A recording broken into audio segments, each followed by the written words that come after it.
Members of Parliament, good morning. Minister, Deputy Minister, the DG and his team. I can see we have members here, and I think we do make a quorum. Shanaz, can you confirm in terms of the members of the Portfolio Committee? Are we all here, or do we have a quorum so that we? Good morning, Chair, and everybody on the platform. We're well above our quorum, Chair. We may wait on one or two members still, but we sufficient to continue. Thank you. Thank you so much. Thank you so much, Shanaz. I think we need to continue. Others will join us as we proceed with the meeting. If there are any others that are not yet in the platform. Thank you so much for attending and for joining us in the meeting. We welcome all of you, honorable members, honorable minister and deputy minister, and the DG and all the team from the DG, from the department, who are doing the administration for the department. We are here today as the Portfolio Committee of Science, Technology and Innovation to get the briefing by the department about the progress with implementation of 2022 to 2032 STI Decadal Plan and the outcomes and commitment of all Inter-Ministerial Committee on STI meetings to date, and the 2024 STI Presidential Plenary. So we're given this opportunity as members of the Portfolio Committee, as legislators that are tasked to do oversight over this decadal plan in the 7th administration, and I take it as a very important matter that is given to us as the legislatures, as the members of Parliament, to be able to do the oversight. And the decadal plan, which is very important in leveraging technological innovation for inclusive, sustainable development. And I'm sure we will get a lot when we are getting to the program, and we are expected to be there as the process continue of the implementation of the decadal plan. And I'm sure as the members of Parliament of Science, Technology and Innovation, we will take interest on this one, as it is very important and part of our work as the Portfolio Committee of Science, Technology and Innovation. Colleagues, can we then move to the program? Any apologies from your side, Shanaz? Chairperson, no apologies received. We're full house today, except there's an apology by Deputy Minister for early departure due to clashing responsibilities with the Cabinet Committee meeting. Thank you. Thank you very much. Then let's consider the agenda, honorable members. The agenda is the briefing by the DSTI on the progress with implementing the 2022-2032 STI Decadal Plan and the outcomes and commitment of all the Inter-Ministerial Committee on STI meetings today, and the 2024 STI Presidential Plenary. Then it will be time for questions and the concluding remarks by the chairperson. We just added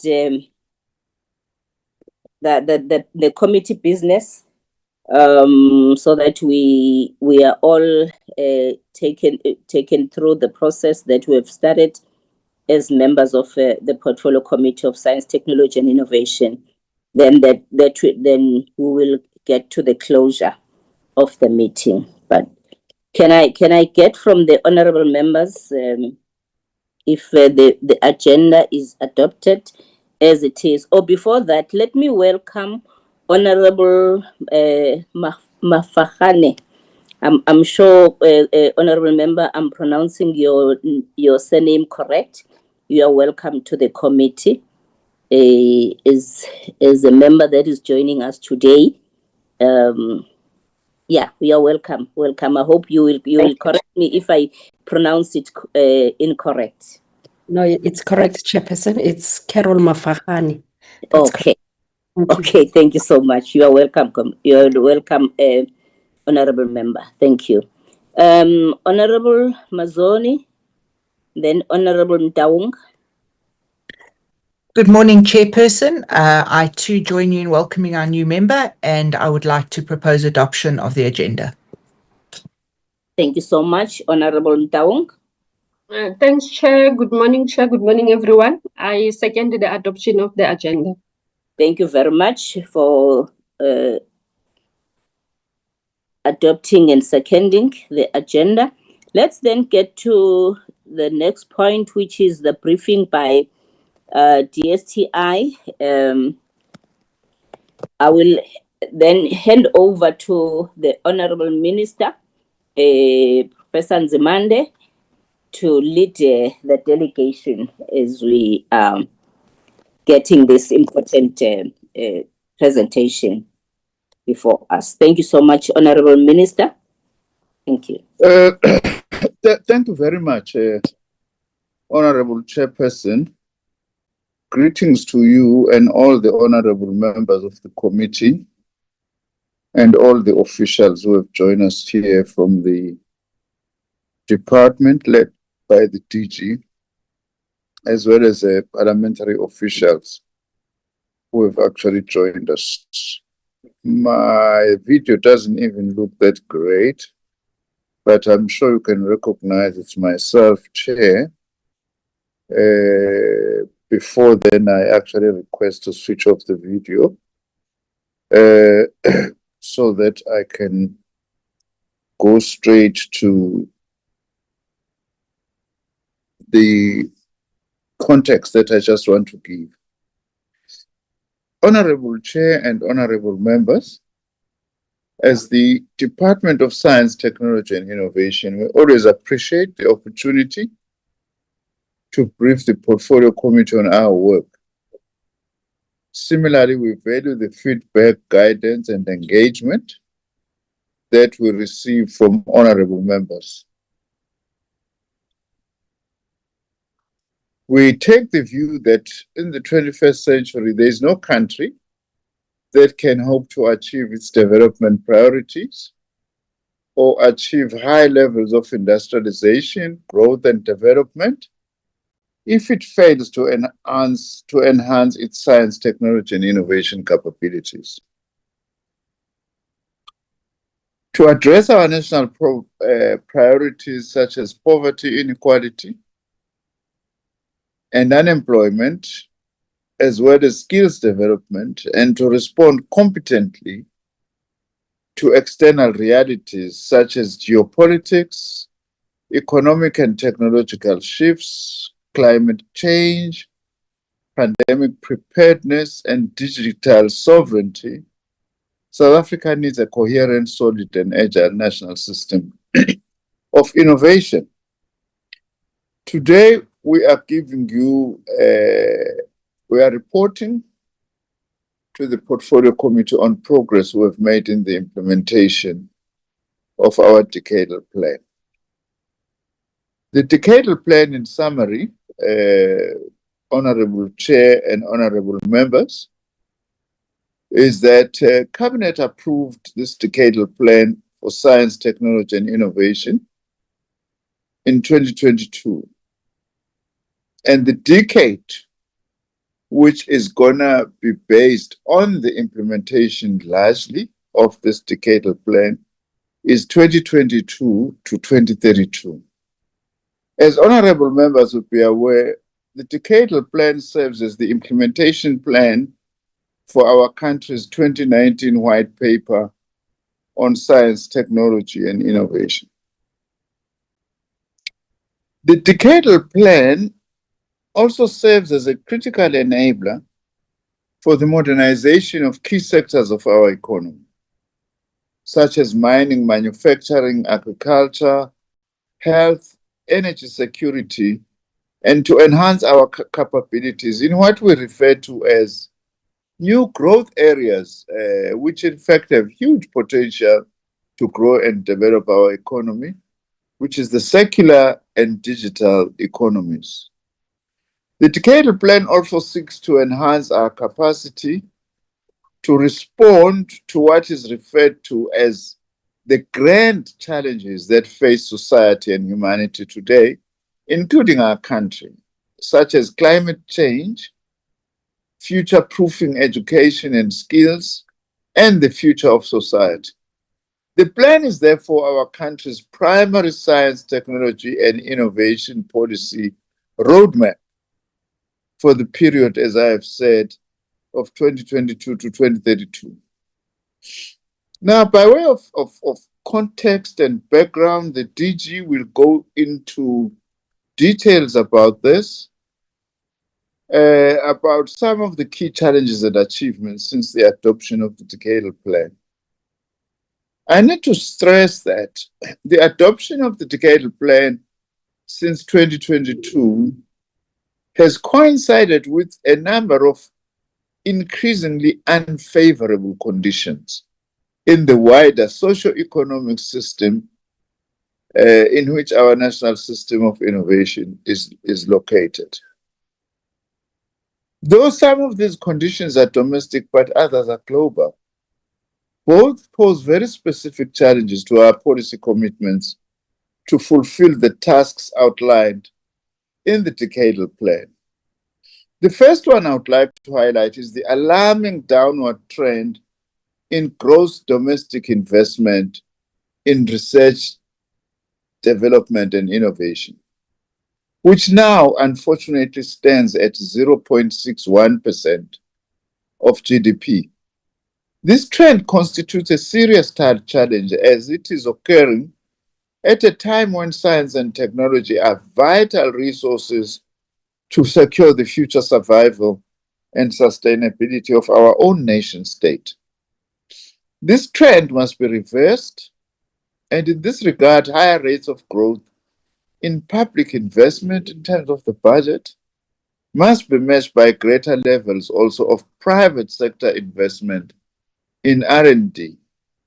This is absolutely urgent.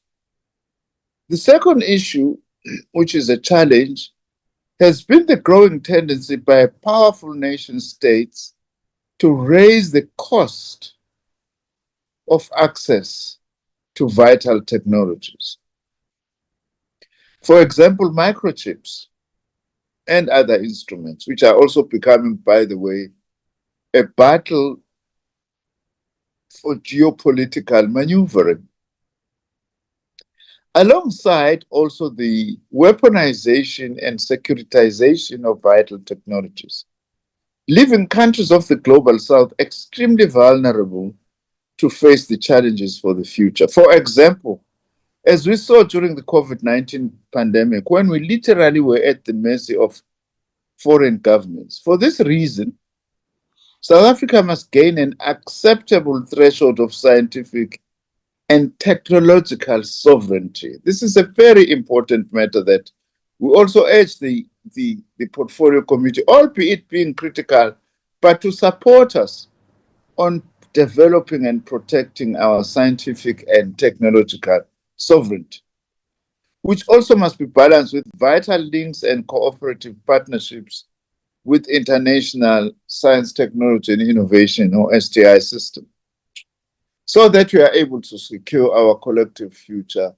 and guarantee the economic development of our own country. The third challenge is the devastating impact of globalization and pressures for climate adaptation on our core industries, from mining to manufacturing to agriculture, resulting in job losses and erosion of capital formation and productive investment.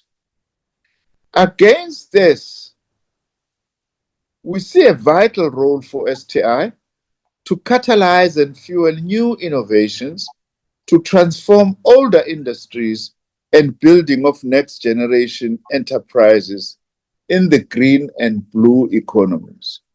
68%. All three reasons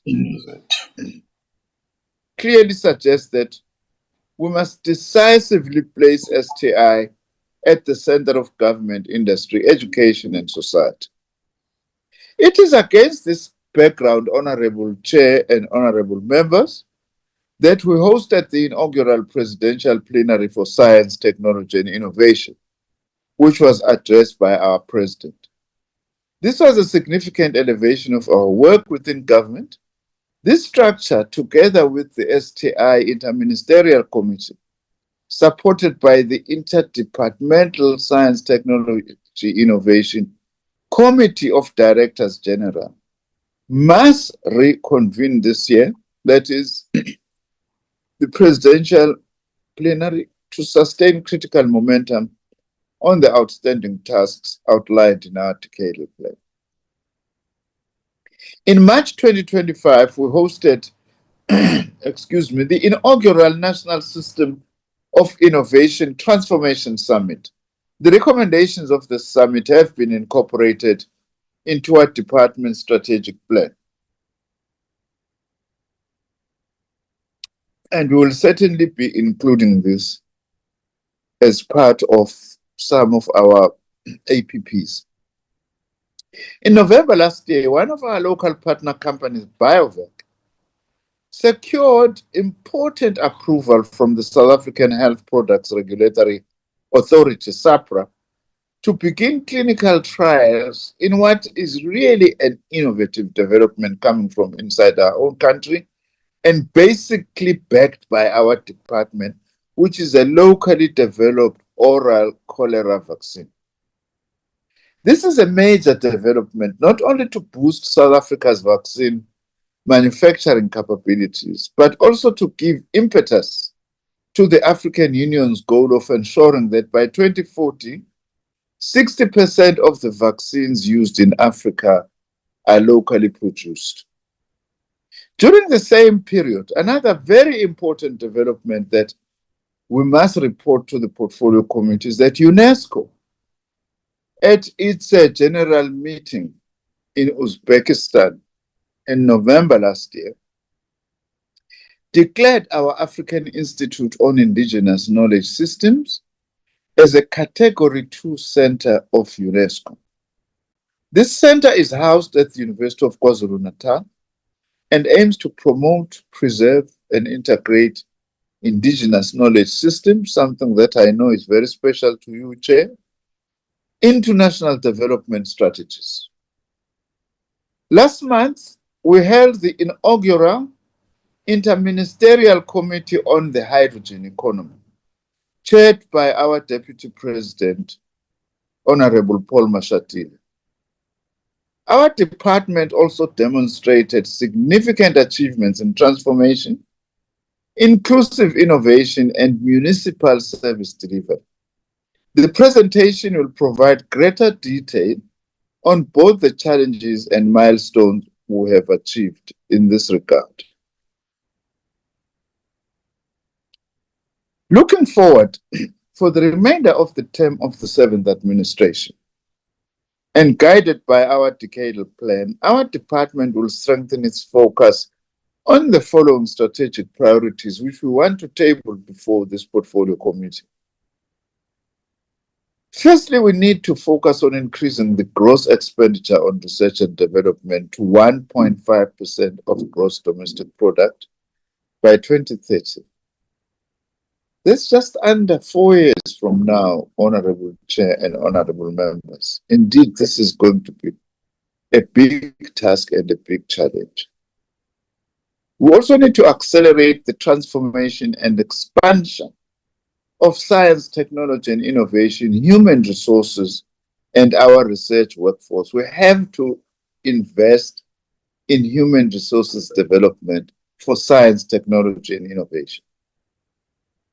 We also need to strengthen the coordination and direction of our national system of innovation, and I dare say, create an ecosystem for our own national system of innovation, which amongst others must be characterized by bringing together all critical stakeholders to work in unison in driving our national system of innovation.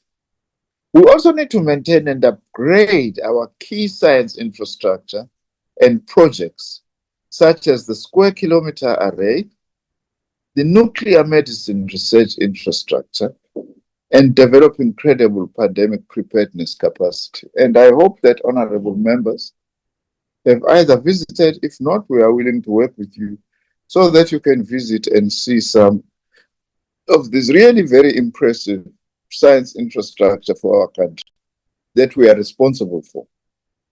We also need to build strategic innovation compacts by aligning the strategic focus areas of our decadal plan with the corresponding line function departments. We also need to have a task to mobilize additional funding and resources to raise the scale of our key programs such as artificial intelligence, energy security, space, vaccine innovation and manufacturing, as well as our indigenous knowledge systems. And lastly, though those are not the only ones, I've just highlighted the key ones, we also need to significantly raise our public awareness and outreach programs on the contributions of our public science system and institutions to national development. We hope we can continue to rely on the support of the committee and feedback in achieving these and other related strategic priorities.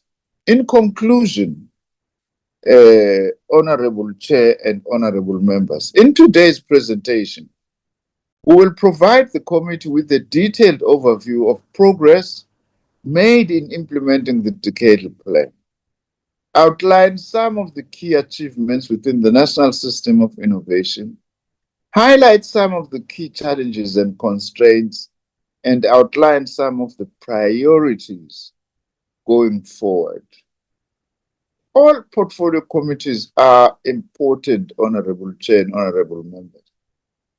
But this one in particular, where we are reporting about our roadmap, becomes of particular significance because of the topic that we are dealing with and the importance of our decadal plan for our program. Honorable Chair, our presentation will be led by our Director General, Dr. Mlungisi Cele, supported by the other senior officials. With your permission, I now wish to hand over to him to give the detailed presentation. I thank you very much. Thank you very much, Honorable Minister. Yes, the DG can take over, but can I request that the honorable members keep on checking their mic so that we don't disturb the presentations. Thank you so much. Chair, good morning, Honorable Chairperson and honorable members. Good morning, and also good morning to our Minister and Deputy Minister and colleagues. Let me ask for colleagues who are projecting.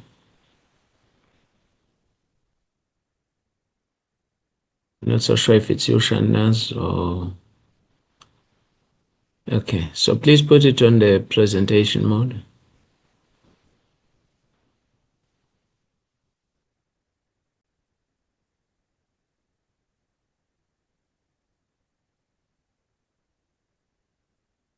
Okay, please put it on the presentation mode and move to the next slide.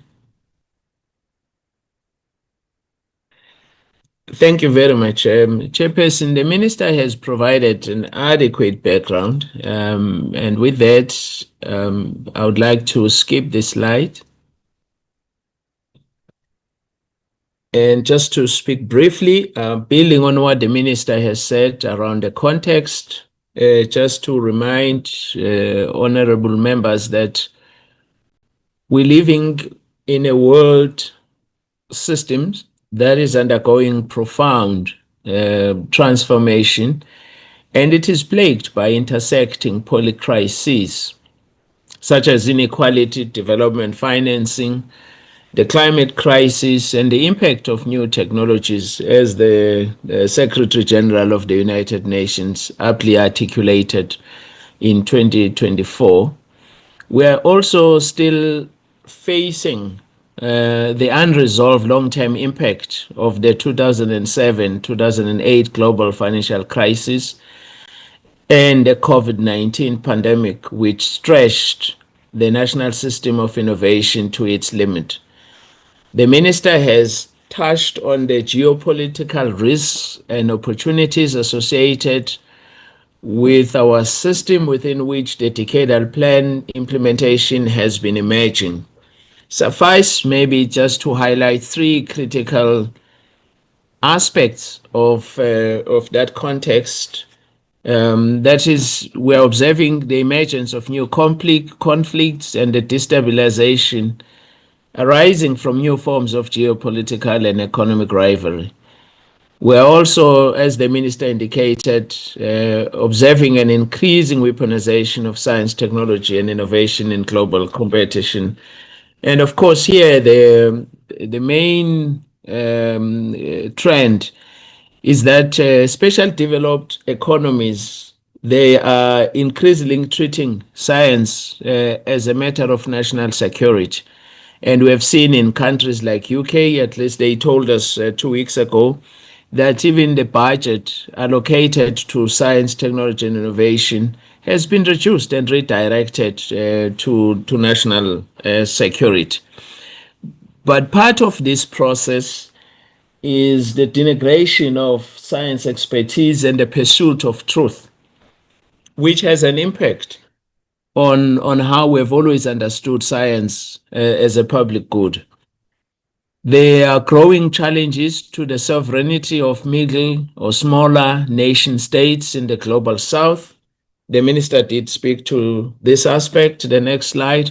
Just to give honorable members a concrete example of this dynamic geopolitical environment, you'll remember that last year, President Trump reduced or withdrew funding that was meant or destined for various countries, but particularly South Africa. In particular, the Trump administration cancelled about 2,182 National Institutes of Health grants, totaling $9.7 billion US. And these cuts, and also they reduced the National Science Foundation allocation budget, which was also accompanied by the reduction of funding of Centers for Disease Control and Prevention by a percentage of 11%. Of course, the impact of these cuts on South Africa's system is that it targeted the R&D programs in clinical medicine, public environmental, occupational health, and data sciences, and a range of other fields, all that are associated with the infectious diseases.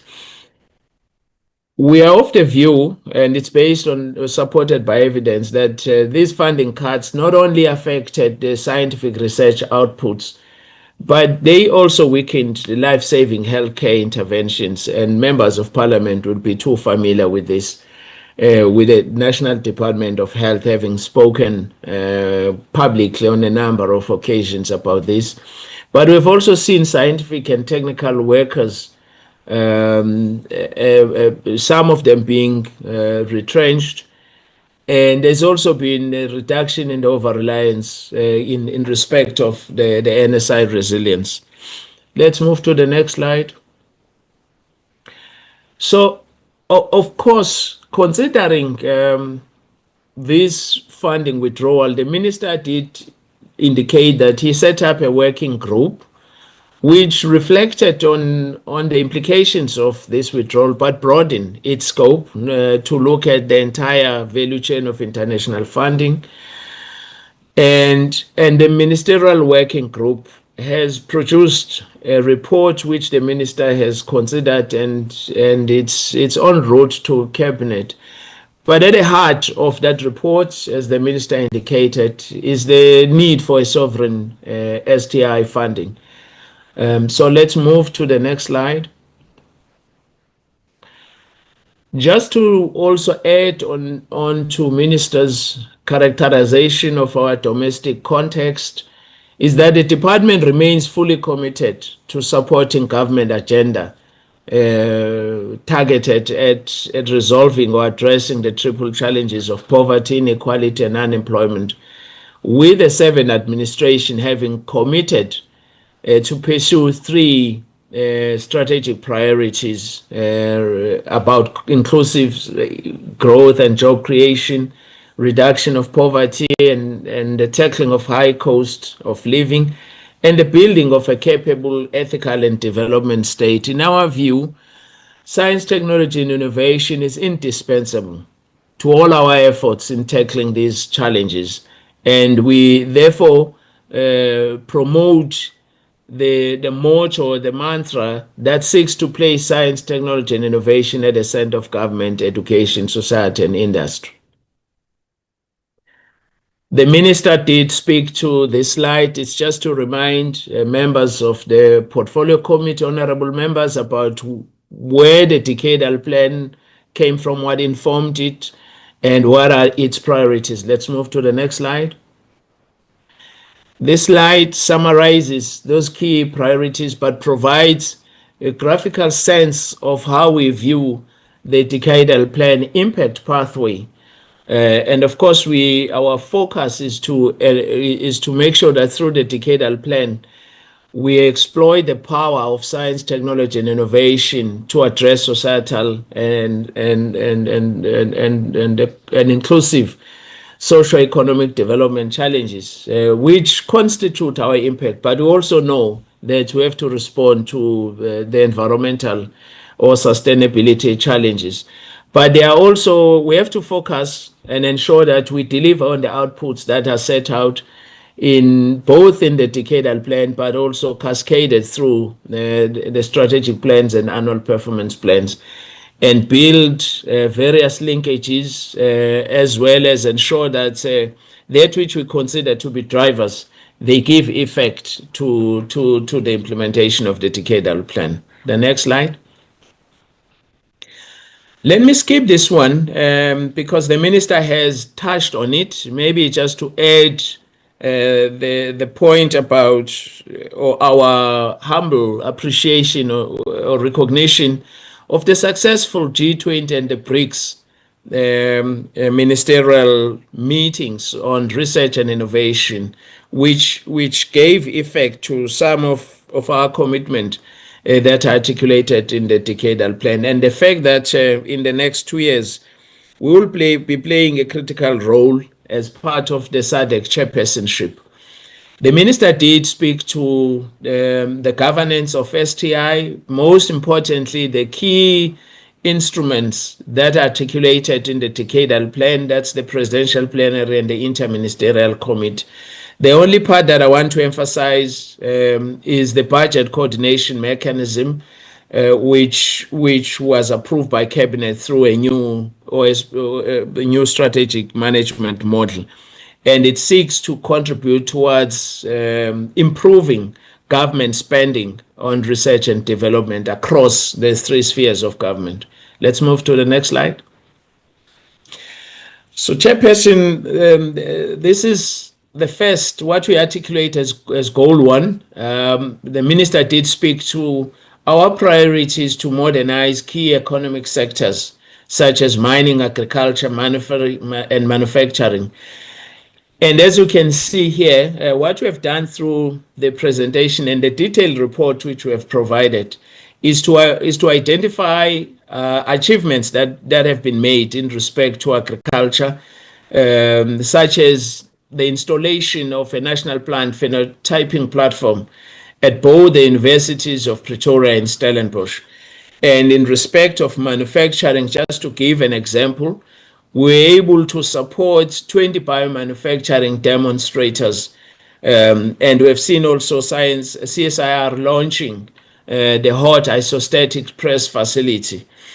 In respect of mining, honorable members would have heard about our prestigious or our important Mandela Mining Precinct initiative, which is the largest PPP or private-public partnership, research development and innovation partnership with the minerals councils. This is quite a critical initiative that we are pursuing, which has resulted, for instance, in the No More portal, which has been redeveloped, and it's part of a broader Mineral Council's technology diffusion system. So let's move to the next slide. In respect of our second policy goal, which is to contribute towards inclusive economic growth and job creation, we are providing progress in respect of the following instruments: the bioinnovations, space technologies, hydrogen and energy, and through our NIPMO and the innovation instruments. Just to give one example from each, we continue to implement the bioeconomy strategy. And at the heart of that, we have seen how we have sought to also promote rural bioeconomies, the agriculture, the biorefineries, including the indigenous knowledge systems, and we'll provide the details about some of those importance. And then on the space technologies, and I'm also happy that we're presenting after the portfolio committee visited the SANSA facility in the Western Cape. Our achievement, which is mainly driven through SANSA, we continue to promote local industrial development through public-private partnerships, especially in satellite technology and innovation. And there's a whole range of work that is being done in this area of space, not only at SANSA, but also at CSIR and the University of KwaZulu-Natal, particularly the ASRI, which is responsible for the rocket development. In respect of hydrogen and energy, the minister did speak to the Inter-Ministerial Committee that was convened by the Deputy President recently, the intention being to ensure an effective and successful rollout of the Hydrogen Society Roadmap, which, amongst others, set out a clear path that may lead South Africa, that will seek to position South Africa as a global green hydrogen hub with export and job potential. NIPMO is quite critical in terms of securing publicly funded intellectual property, and it provides support to various universities through setting up or supporting the establishment of offices of technology transfers. And they've assisted academics to turn their research results into patents. And then, of course, the biggest challenge is to commercialize those IPs. And we have also, in terms of innovation instruments, we have seen a number of efforts, whether directed at township or rural economies, through interventions such as incubation hubs or venture capital access. And we'll make reference to some of these interventions as we proceed with the presentation. The next slide. Honorable Chairperson and members, we're not just presenting the achievements, but we have also reflected and taken an honest reflection on areas where we've done well, what has worked, but we've also asked what hasn't worked and what recommendations can we put in place and potentially identify what could be considered as lost opportunities. So, for instance, in the next 2-3 slides, we take some of the strategic areas or priorities that we've spoken to.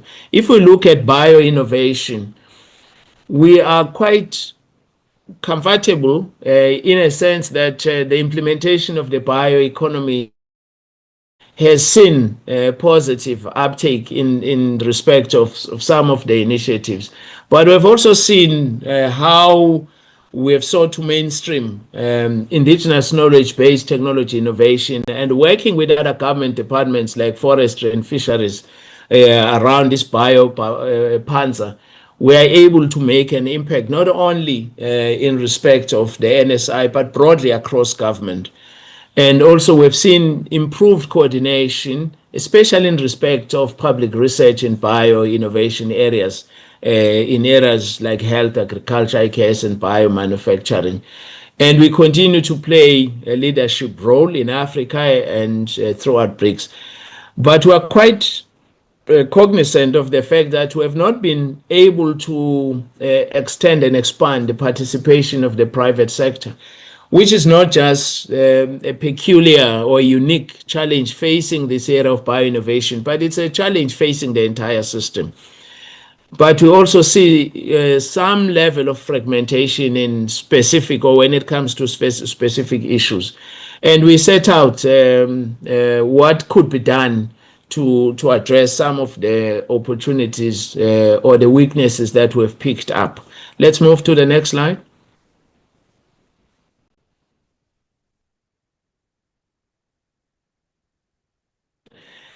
So, Honorable Chairperson, if we look at the hydrogen and energy, which is vital in ensuring the country's energy security and access, what some of the things that have worked well include flagship low carbon energy initiatives and green hydrogen pilots.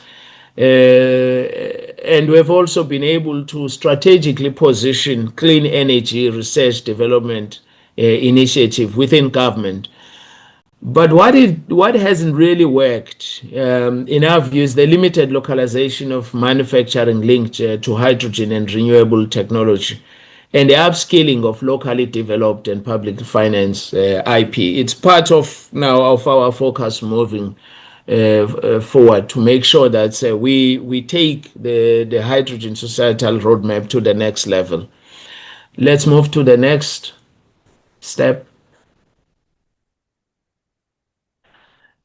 In respect of space science, as I indicated, that we continue to support SANSA, which is making progress in some of its priority areas like space weather services and Earth observation platforms. And SANSA has been playing a critical role during disasters and flooding that we have experienced in KZN, Eastern Cape, as well as recently in Limpopo, and it plays a big role as part of the National Disaster Center. And then, of course, they are growing regional and international partnerships in respect of the space sector. But we are aware, Chairperson, that the delays in infrastructure development and project implementation, especially in relation to space infrastructure hub, is hampering our plans and the fragmentation that continues to manifest itself, especially within the public sector. But from the government point of view, we are particularly working hard in ensuring that our department, together with trade, industry and competition and defense and DCDT, we improve the way we are working. In the last few months, we have been able to find each other and clarifying the roles that these four departments are playing. We're also bringing our various agencies to bear. So there is high hope that once we have sought out challenges related to the Space Innovation Hub and improve oversight, the country will make significant progress in respect of space. And then, of course, our failure to capitalize on early momentum of Space Innovation Hub may impact the country's global competitiveness. Let's move to the next slide.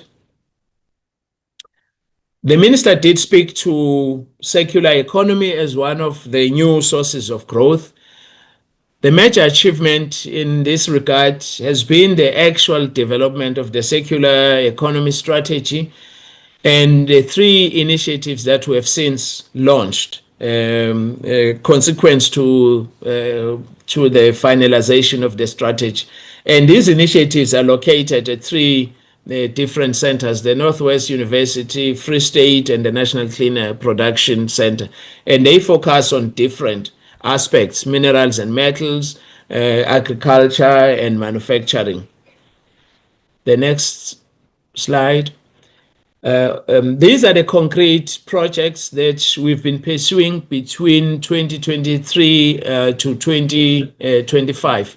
And as you can see, these projects are implemented through various places: CSIR, Stellenbosch University, Mintech, and Cape Peninsula University, which is focusing on textile to textile recycling using SMME scaled needle felting technology. On hydrogen, on policy goal, which is energy innovation, we have spoken to or made reference to the IMC, but we've also, I think the department on its various reports to the portfolio committee did indicate the content of the Hydrogen Society roadmap, which is, amongst others, seeking to create that hydrogen value. And the projects that we have been trying to launch, the demonstration projects aimed at demonstrating the commercial viability. It's very interesting, Chairperson, that we now have some companies, one of which is led by a black woman as the CEO, that is providing services to, amongst others, AXA and some big companies. And we are supporting that company, which has emerged out of our investment in Hydrogen Society roadmap. We're working with them in terms of upscaling the project. They call CO2X project. Honorable members may be quite familiar with it. It's a project that is meant to help us capture the CO2 to ensure that we focus on cleaning the coal that exists. So it does this by combining green ammonia to form fertilizer, and thus reducing carbon dioxide emissions. And it's one of its kind initiative. The Bochobai Special Economic Zone, the department is participating in the Bochobai Strategic Environmental Assessment for the proposed SEZ in the Namakwa region. And of course, this is done through the CSIR, but there are other government departments that are playing a role in this.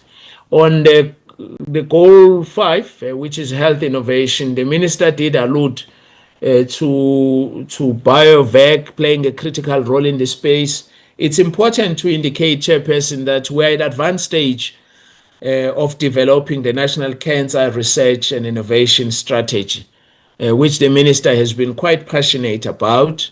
And soon, once the department has considered, and the minister has considered the strategy, which is broadly participatory and has involved a number of stakeholders in its development, who should then be able to engage the public as well as, and the minister, I'm sure at the right time, will come to the portfolio committee and share the content of this strategy once it's finalized. But we think that through this strategy, we'll be making a huge impact in what is becoming a very serious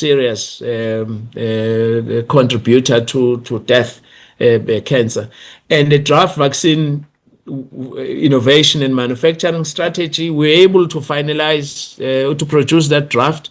However, we are now refining it, and we should in the next few months provide a framework on how to strengthen the country's research, development, and manufacturing capability in this regard.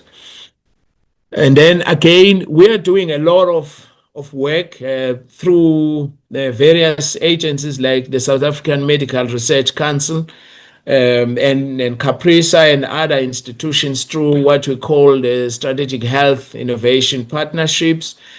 And it is through these program that, for instance, clinical trials that are done at the University of KwaZulu-Natal, Caprisa, on HIV prevention are actually being pursued. And we have also been able to leverage external funding, and we're just giving one here, the 45 million euros that we have secured from the German government and EU to strengthen our vaccine development, testing and armed regulatory capabilities. But we're also part of the team that is led by the presidents to explore mechanisms for long-term procurement in the area of vaccines. Let's move to the next slide. The slide just provides details in terms of what we have been able to do. And it's not just your traditional health, it's also IKS based. We've been able to invest in new IKS based laboratories and high-end equipment at various institutions, including the universities of Venda, Limpopo, Pretoria, UKZN, and Free State. And through these initiatives, we have also been able to fund masters and doctoral students. And of course, mRNA vaccine is a key part of this achievement. In terms of contributing to inclusive economic growth, we continue to implement the Technology Stations program, which seeks to enhance firms' competitiveness and technology diffusions. And these stations are located at various universities in this country. We continue to work with these institutions, these stations, to ensure their future sustainability and repositioning. And we have a technology localization program which provides assistance packages to various firms, including small, medium enterprises. And we support these firms in various areas, whether you're talking about quality, cost, customization, or to expand their capability to produce new products and services. Let's move to and this is done through mainly the technology innovation agents. And the second area of new growth is the digital economy. The next three slides provide updates in respect of what we have been doing. From our department's point of view, we, through the National Advisory Council on Innovation, we have been able to generate a set of recommendations that we have been able to provide and share with the Department of Communications and Digital Technologies in their effort to develop the national AI policy. We have agreed with DCDT that they will produce this national AI policy, and the department would lead the development of the AI strategy, because the policy provides for the development of various strategies by different government departments.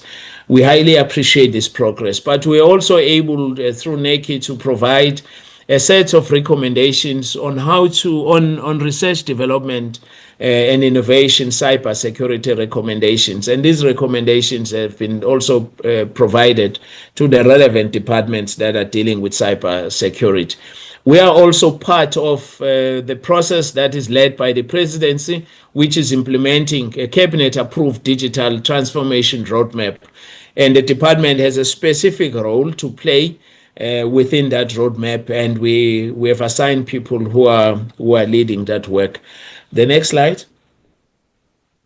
In addition, the department has transited from the traditional ICT RDI roadmap to what we call the Foundational Digital Capabilities Research Platforms, which are organized. This roadmap is organized in terms of 5 domains. That's modeling and simulation, artificial intelligence, robotics, cybernetics, mixed reality and digital twins, blockchain and cybersecurity, cloud computing, networking, and advanced Internet of Things.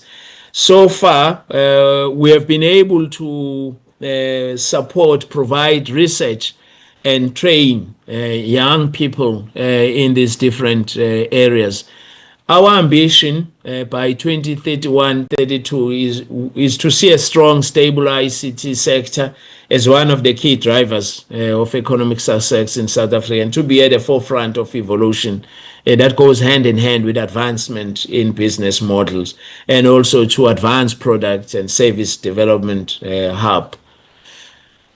The next slide.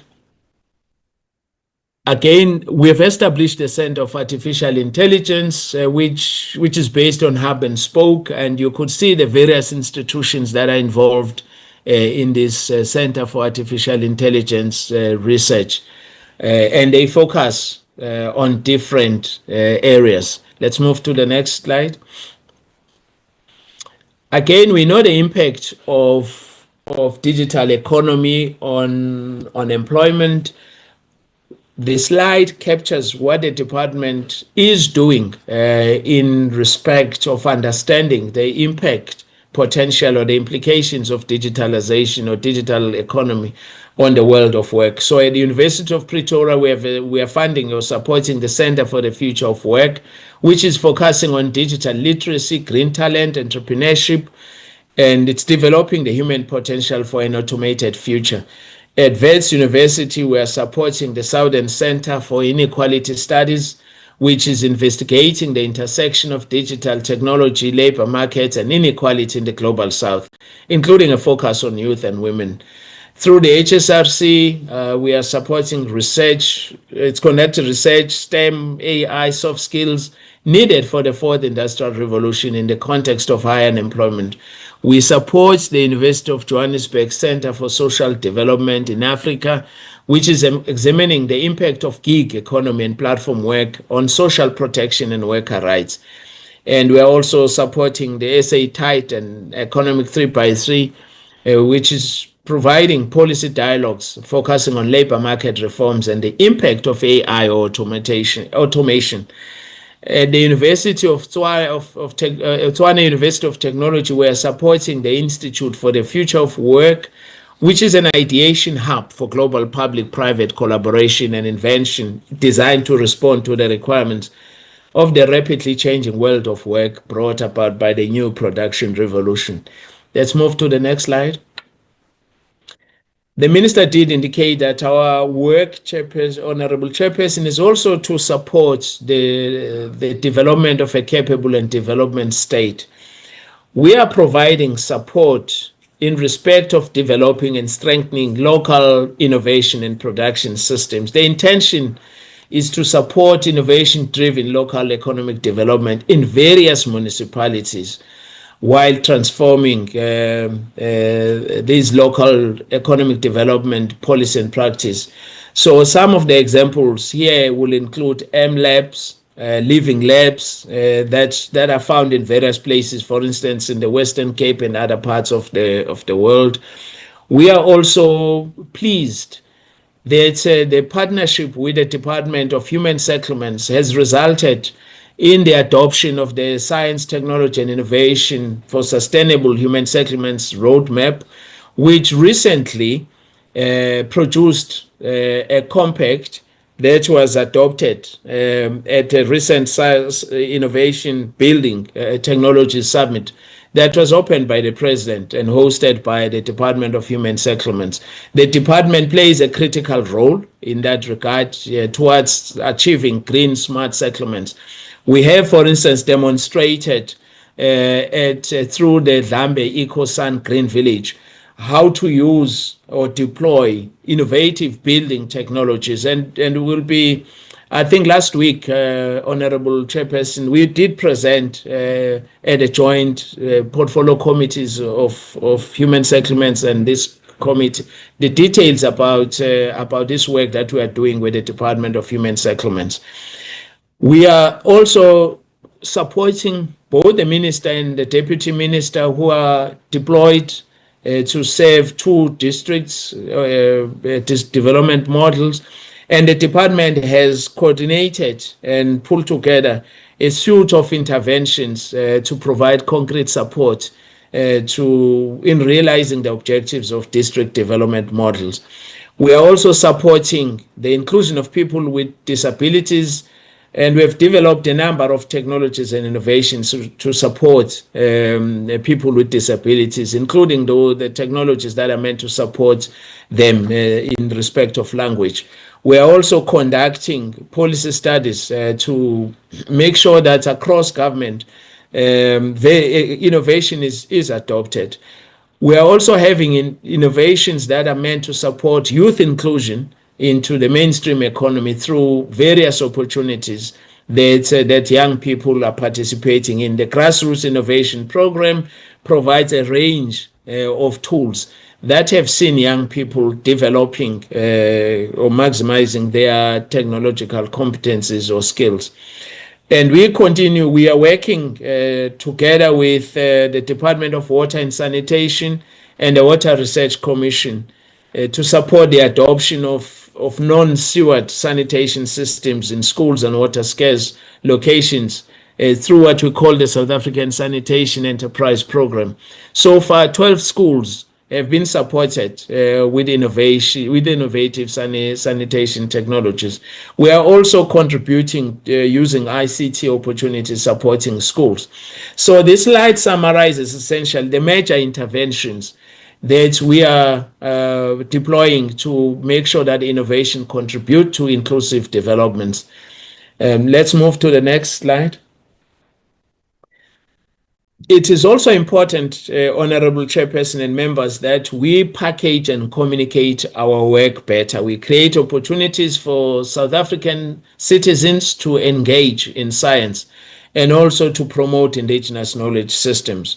So every year the minister launched the National Science Week, which kicks off a whole range of countrywide engagements with different stakeholders, young people, parents, professionals, the unemployed, as part of popularizing science, but also giving an opportunity to the citizens to participate, because it's crucial to build trust. And make sure that citizens, they build trust, they believe in science, because if they don't, it will be difficult in future for government, even if you have the vaccine development capability, but you can't deploy those vaccines if people have lack of trust in science. So it's very important that we succeed in making sure that this science engagement, it has a positive impact, but also science centers that are available throughout the country and those that will be building going forward would also play a crucial role in this respect. The minister did speak to the UNESCO Category 2 status that has been given to the UKZN Centre of Excellence in Indigenous Knowledge Systems. But there is also a lot of work being done to support Indigenous knowledge system, and we are in a process of establishing a NICSO, which is supposed the National Indigenous Knowledge Systems Office, which is provided for both in the legislation and the IKS policy. And here you can also see the internship program in which we have been able to place interns between 2022 to 2026, and we provide a breakdown on how far we have succeeded. So essentially, we have been able to place 2,217 interns between 2022 and 2026, and some of them have been absorbed and they are working. The Indigenous Knowledge System also is now being offered as part of the university curriculum. There is a bachelor's degree offered in Northwest, and this is quite progressive as well. Honorable members will also know that the department annually awards or respects and recognize the contribution by women researchers, and we do issue prizes. Between 22 and 26, we have awarded outstanding women researchers about 84 awards. The next slide. These are the examples of what has emerged through the IKS Technology Innovation Program, which is diverse in its outlook and focus. It's not just herbs, but also there's work done on cosmeceuticals in respect of health and beauty, food and nutrition, which is nutraceuticals, health infusions, technology transfer, commercialization. This is quite important to show people that this work around AKS is not just about indigenous knowledge holders. It's not about izangomas, but there are various innovations that can actually emerge, and this kind of knowledge system can contribute both to non-communicable diseases as well as the various other diseases or infections that are afflicting our society. And this work continues. Let's move to the next slide. Here again, in line with what we have been doing, we are demonstrating the outcomes and impact of IKS work, whether you talk about SMMEs and cooperatives, patents, trademarks, and how many jobs. For instance, 700 jobs would have been created. This slide, again, when we talk about placing science in society, it gives one example of how we have sought to deploy this tool throughout various provinces, and we have managed to finalize 8 biocultural protocols. And you can also see what we've been able to achieve. In Limpopo, for instance, where we are piloting a smart village, we have seen the nexus of solar, of energy, water, and energy being demonstrated. Let's move to the next slide. We are moving towards closure, Honorable Chairperson. The Minister has spoken to this slide. I will not dwell on it because he did speak to our challenge to increase investment in R&D as a percentage. But we have also been challenged by the Minister to say that it's not enough to simply express a wish to increase investment in R&D. What should be done? So there's work that we have done, and we have, for instance, given the Minister sets of proposals on what needs to be done to entice the private sector to increase their investment in R&D. But we've also identified other sets of budget proposals which we have taken to National Treasury. And we're beginning to see some positive impact. For instance, the funding of SKA to the tune of 5 billion that we have recently been informed. But there's a lot of work to be done. The Minister is leading this work, including engaging the international funding partners. We are working towards finalizing that approach. It's also critical, Honorable Chairperson, to continue to argue for the uptake of locally developed technologies through government procurement, because we've got science councils that develop technologies and then they are expected to compete like everyone else.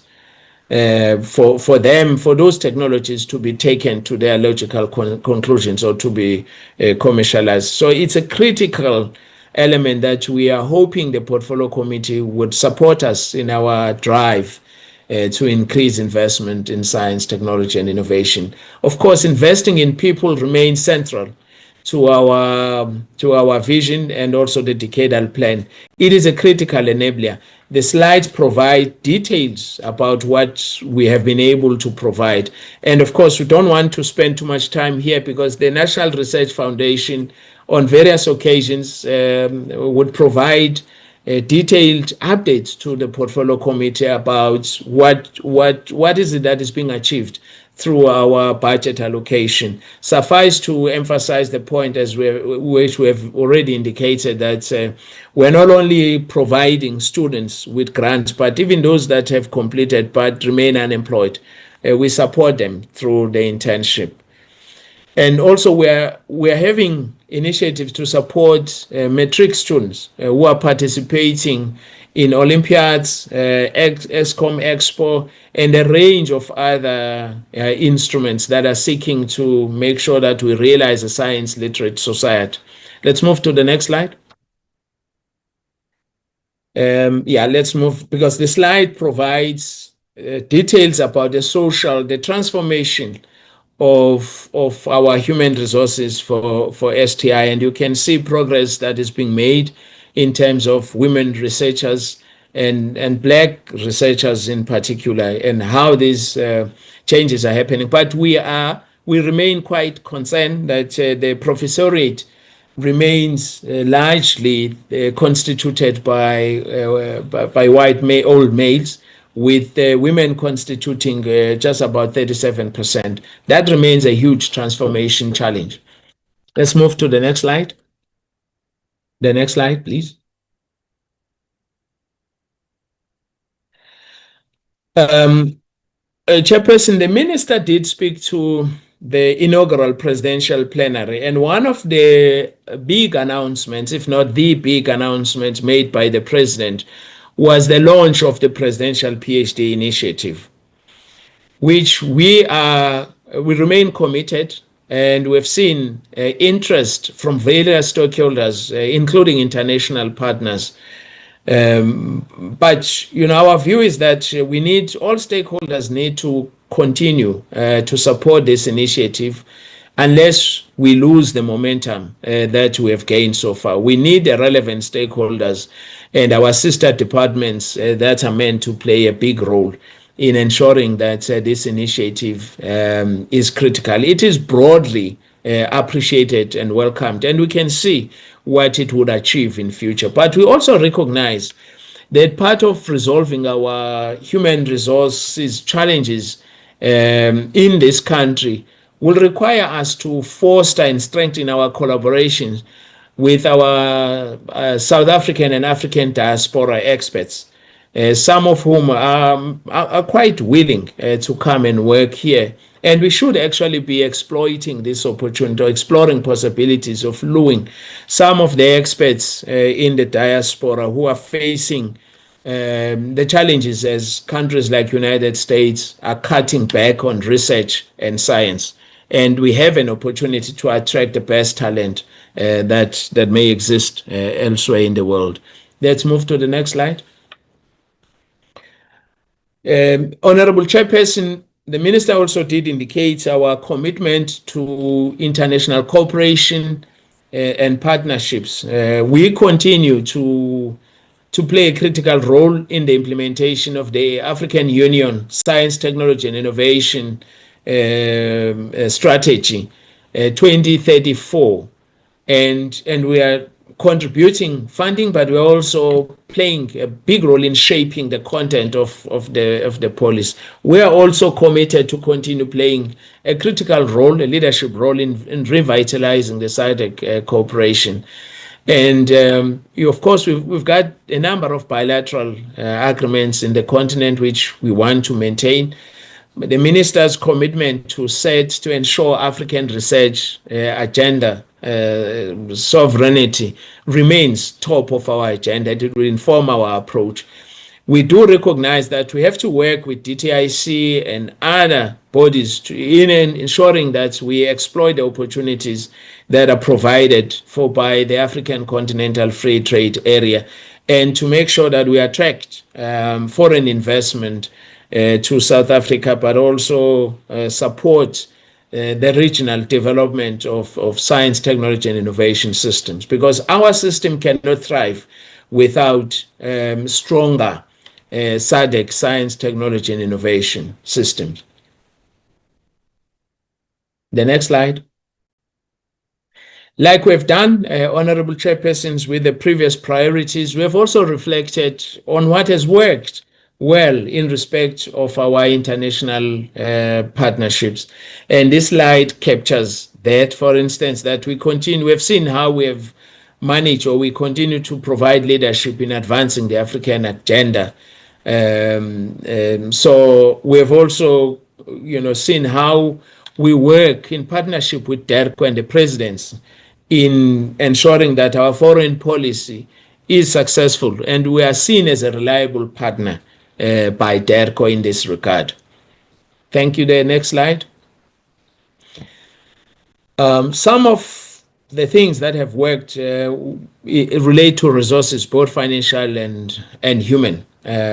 We are facing a challenge of which I suppose most government departments are facing, of filling the vacancies that have not yet been filled.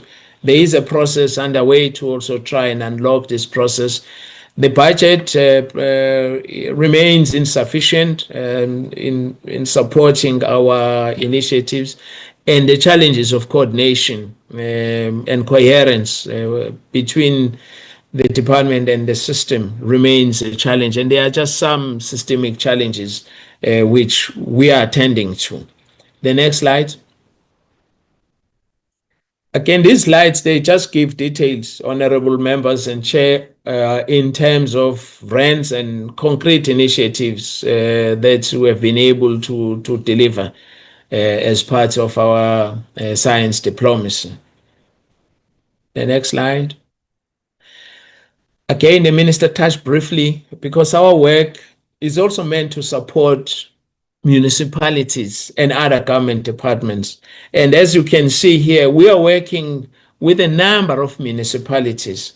And we've developed the Municipal Innovation Maturity Index, which provides us a clear sense of the state of knowledge in respect of where the different municipalities are in respect of innovations. And you could see those that are relatively doing well and those that are not. We're working with SALCA and COGTA. Of course, they are quite committed to provide support in ensuring that most municipalities, they improve their ranking in respect of the Municipal Innovation Maturity Index.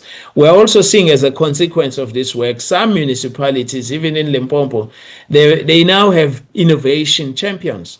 And some municipalities are actually working towards developing smart city strategies like Umhlatuza and others. They well embraced. But the focus is also on making sure that government is transformed and it becomes e-government. And we can see the progress that's being made in terms of improving the digital governance across government. Let's move to the next slide. Of course, knowledge production is essential part of our system, and we continue to provide support to centers of excellence and research chairs. And I've spoken to how we are recognizing and rewarding women excellence through the awards. And also, as you can see, we are supporting a number of researchers. Of course, our work and funding complements work that the Department of Higher Education and Training provides. Let's move to the next slide. Again, the next slide provides a breakdown in terms of our funding categories in respect of researchers and how we are funding infrastructure. The minister did speak to Numeri. It's one of our prestige facilities that we launched. We have also established 2 national institutes, one of which is at Stellenbosch, and we have an NPDO which is hosted through CSIR, and it played a big role during COVID. It continues to play a big role now in dealing with disasters, and it's the same NPDO. That's okay. So that's what we are providing. So if you look at the SACHI breakdown, so far 52% of researchers participating in SACHI initiative are women, and this is really progress that we are appreciating. Let's move to the next slide. Cabinet approved the open science policy, which is in line with the global trend, particularly the United Nations recommendations to have an open science, which is meant to reduce digital and knowledge divides. And it recognizes all forms of knowledge, including indigenous knowledge, is that they need to be recognized, harnessed, supported under the broader. But of course, the guiding principle, the overarching guiding principle of this policy is you must remain as open as possible, as close and as necessary. Let's move to the next slide. The next slide. Again, Chairperson, Honorable Chairperson, will come back to present a full report on the R&D tax incentives. Cabinet has granted us permission to come and report But this is a long-standing incentive scheme that rewards those companies that are investing in R&D. We are also rolling out the Sector Innovation Fund and the Innovation Fund, which we have previously shared its outputs with the Portfolio Committee, but the information is provided again in the report. The detailed information is provided on all these three incentive schemes. They're not adequate. We're busy reflecting. The next two slides are just an illustration of what that innovation fund, an aspect of it, how it's structured, and so far what it has been able to achieve. Let's move to the next one. The next slide. Again, the examples of what we have been able to deliver through these incentives. Let's move to the next slide. So in conclusion, and of course, I'm building on the high-level conclusions that the Minister has made, Honorable Chairperson, is that given the changing environment which the Minister articulated, and it's important to ensure STI sovereignty, which demands a well-functioning innovation system to guide our agenda and priorities of the Decadal Plan. But it's also important that we pursue epistemic justice, underpinning equitable knowledge production partnerships, respectful of partner cultures and values. It is also important to promote resilience, to make sure that the system doesn't overly depend or exposed rather. So the resilience must be built through increased and diversified sources of funds. We have learned through what has happened with the cutting of the US funding. It's important, as the Minister was saying, to scale up big innovation impacts. Or, we've got key instruments like the square kilometer array. We need to accelerate it and make sure that SKA does not just remain a science project or an infrastructure and engineering project, but that SKA assists us to achieve a number of objectives. It's also used to respond progressively and positively towards meeting societal challenges. Of course, they've already demonstrated that some technologies that have evolved through the SKA can actually assist, and they did play a role during COVID.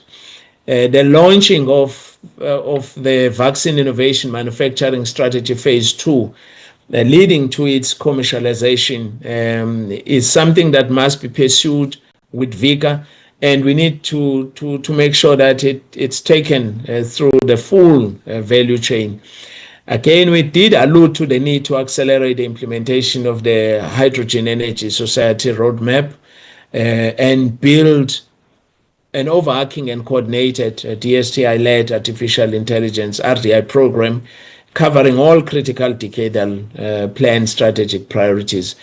And we must continue to promote and ensure and scale up IKS initiatives, including setting up IKS institutes and smart villages, which are currently being piloted. And we must scale up new and disruptive technologies meant to optimize health systems and improvement of the quality of healthcare and increase the digitization of healthcare systems. And it's important that the commercialization strategy is expanded, is enhanced to make sure that the publicly funded research is exploited to the benefit of the economy and society. It's also important that we continue to place science, technology, and innovation at the center of government and society. And it's important, therefore, to take advantage and exploit some of the interventions which we have spoken about, including innovation support for social sector.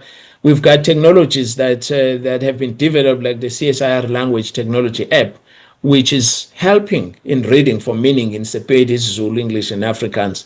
And the NHI tech innovation platforms.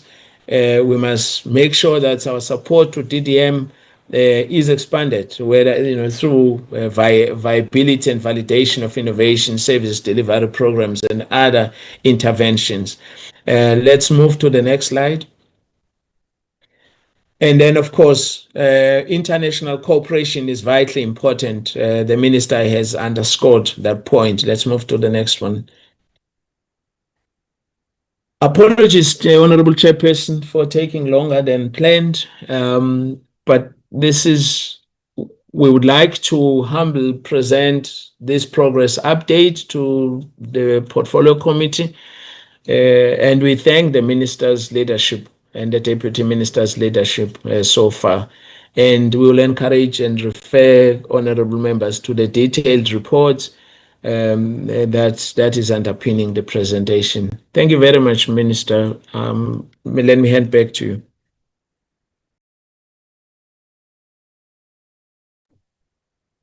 Honorable Chair and honorable members, this is our presentation. Thank you. Thank you very much, Honorable Minister and the DG for the presentation. Yeah, it might be long, but what is important is for us to have the full information as the committee. Can I then allow members to question, give contributions? I will then take the members as they are raising their hands. There is the first one, Honorable Dr. Boshoff and Honorable Mazzoni,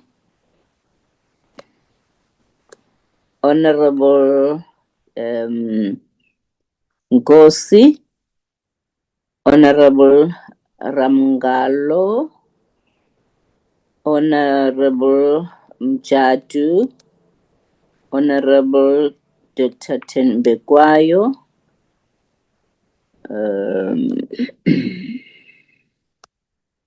Tembegwayo, and Honorable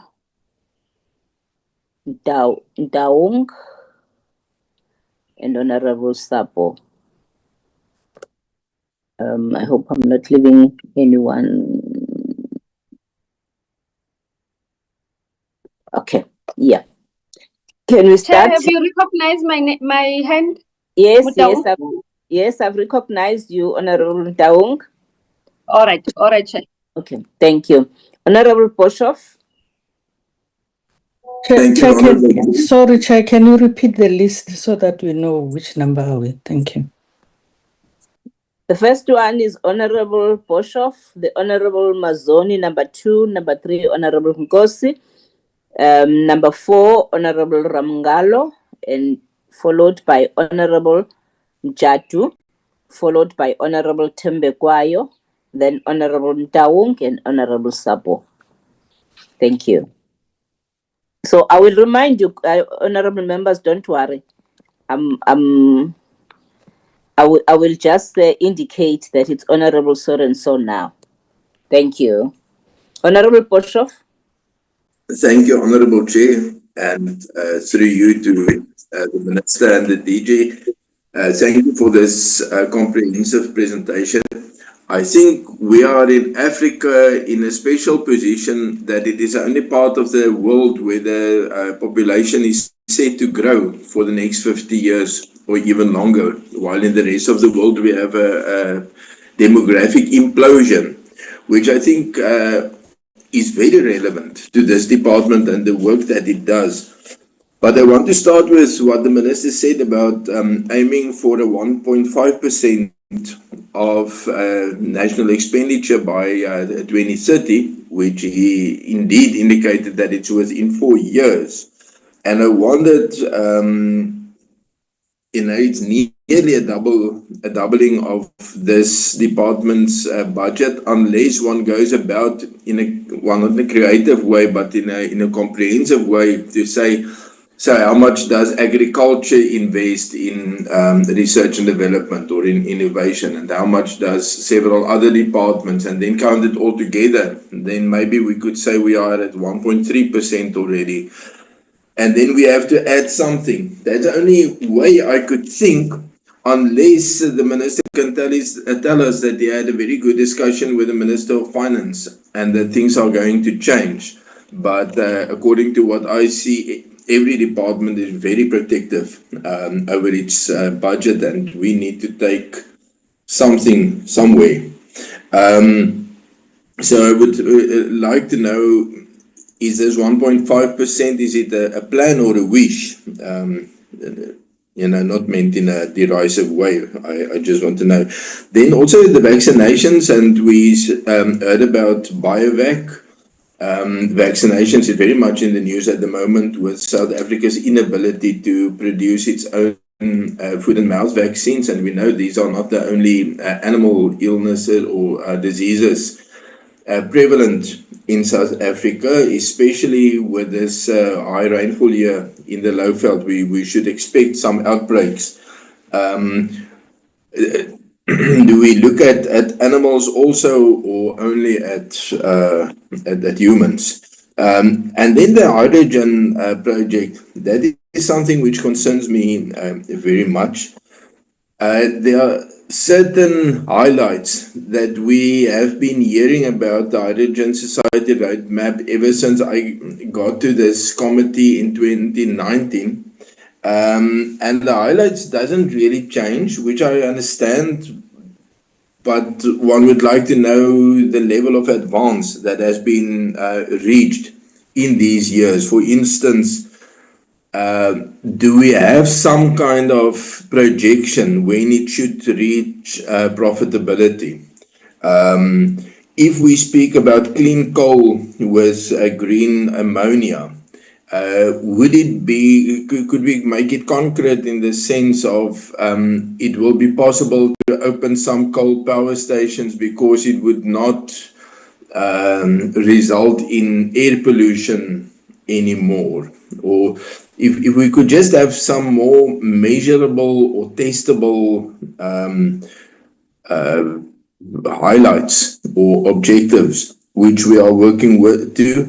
And then Bukubai, I always ask the same question, but according to my information, the Nama community in the area is very concerned that this very big thing is going to happen on their back veranda, and they are not going to be part of it, or if they are going to be part of it, they will drown in all this growth, and the unique Nama identity might be at risk. And therefore, that's my understanding of it, they are very wary of cooperating with the special economic zone, with the Northern Cape government who tries to work on this, and even with this department. Maybe if there's some advance that the DG could help us with. And then about artificial intelligence, there are some people who have a view of saying work is going to be in 10 years' time, something like having your own vegetable garden. You can do it if you like, but you don't need to, because everything will be produced in any case, with or without humans.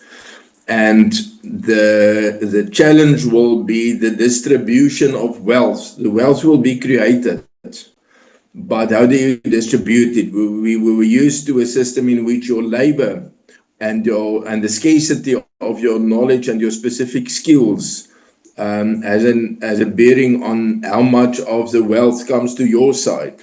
Apparently, that need not remain the case, but I wondered if we, in the previous term also there was a focused workshop on artificial intelligence and the influence on the world of work, but things have progressed in the past 5 years, and I don't think everything that we said at that stage might be quite as valid anymore. And if that isn't maybe something that our portfolio committee could look at in cooperation with the department to really, let's say, take a 2-day workshop and say, where are we going with this? Because this is the most essential of human experience that's changing around us while we are looking. The question, what is the sense of work? What's the nature of it? How do you earn your money? And are we maybe entering an era of boredom and poverty? Yeah, that's all that I've written down that I wanted to ask something on. Thank you very much, Chair.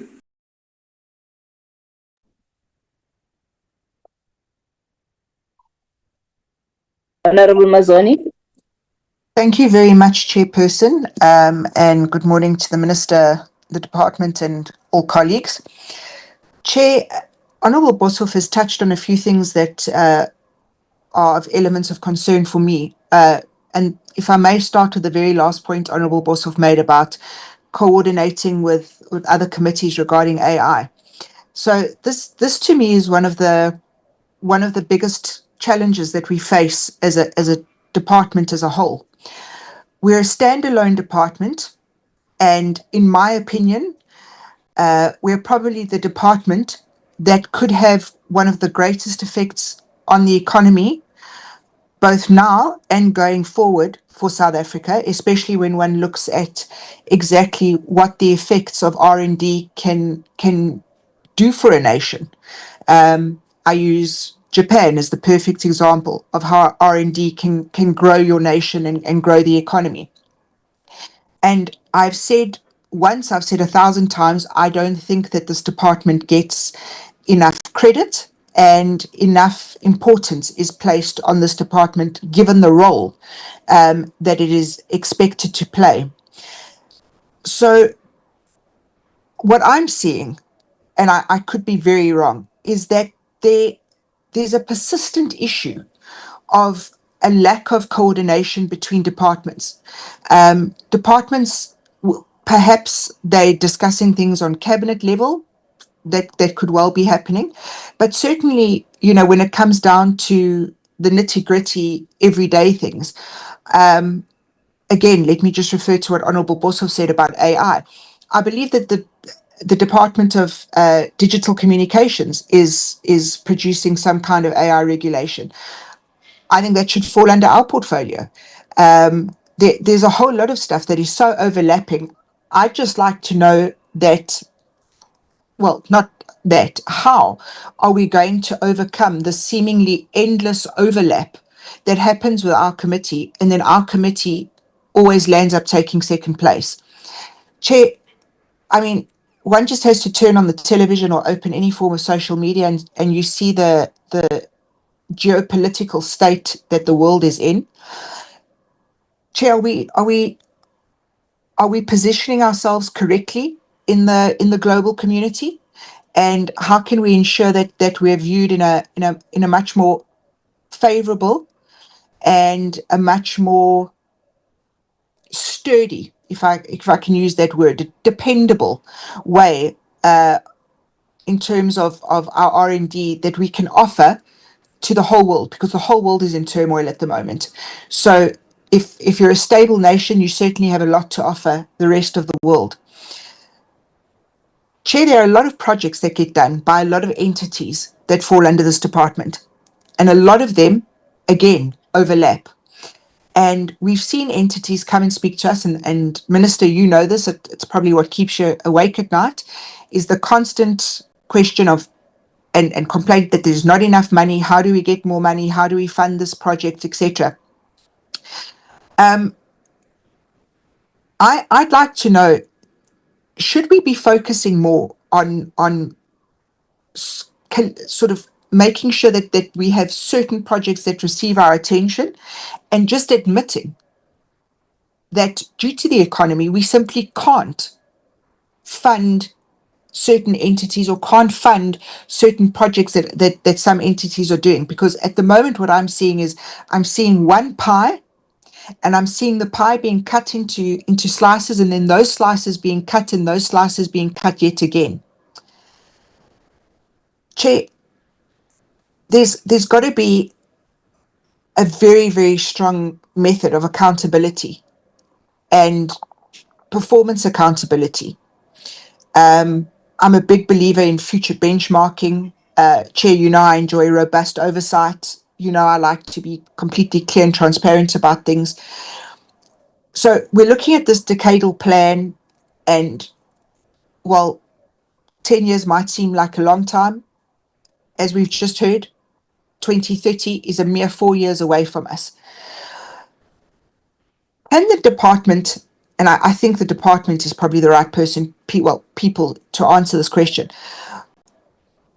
What are, let's say, the 4 most important indicators that you could give to us for this committee to do its oversight and know that in actual fact this decadal plan will be working? And then, Chair, my last question / statement is this. I don't know of a single member of this committee who hasn't stood up in support of increasing the budget. A doubling of the budget seems to be almost an impossible goal, although we know that the 1.5% target is the very minimum of what we require to keep up with the rest of the world. So, Chair, between the department and the minister, can we have a very frank and honest answer as to whether or not this goal is achievable, or whether it's a hope of reaching for the stars and landing on the moon, if you'll pardon the pun? Thanks, Chair. Thank you, Honorable Nkosi. Thank you very much, Honorable Chair. Greetings to Honorable Minister, Honorable Deputy Minister. Even maybe she did apologize that she will leave the meeting in absentia. Greetings to Honorable Members, DG and the team. Thank you very much, Honorable Chair. Honorable Chair, I actually welcome the presentation on the implementation of the Decadal Plan, on which I think there are a lot of achievements so far. Honorable Chair, as presented, one of the significant external challenge in the implementation of the Decadal Plan is the disruption caused by the international funding realignment, as exemplified, Chair, by the sharp cuts in the US funding that particularly impacted the health sciences, the research infrastructure, and other related programs. Given, Chair, that nearly 2.5 billion in research activities and other 2,000 research positions are at risk due to US funding cuts, what is the status of the cabinet memo intended to mitigate this impact? And I want to understand, Chair, how effective has the Inter-Ministerial Committee been, particularly in ensuring that other sector departments like your agriculture and mining are actually committing their own budget to STI rather than relying solely on the DSTI funding? Chair, secondly, given that the business expenditure on R&D ratio dropped significantly from the 45.9% in 2013-2014 financial year to 28.6%, how does the department plan to incentivize the private sector participation beyond the current sector innovation funds? And Chair, Honorable Minister has just mentioned the GDP decline from the 0.76% in 2017-2018 to 0.61%. Will the specific measures that have been presented today be able to reverse this trend and meet the 1.5% target? Are they actually achievable? Those are specific measures. Chair, thirdly, excuse me, Chair. The report mentions 15 products developed through the AK-based technology innovation program. How are the benefit sharing agreements structured to ensure that the indigenous communities, such as the 8 communities with finalized biocultural protocols receive their fair compensation? I just want to check that, Chair. Chair, on the recognition of the prior learning, I just wanted to maybe get the clarity. What are the results of the recognition of the prior learning pilot for traditional health practitioners? And when will this roll out be rolled out nationally beyond just the three current provinces? And what I also wanted maybe to get clarity on, Chair, is that there have been limited localization of manufacturing in the country, particularly linked to hydrogen and renewable technology. I want to check, Chair, what regulatory or industrial policy shifts are needed to ensure that South Africa doesn't just export raw materials, but also manufactures the high-tech components as well. Lastly, Chair, which is very critical,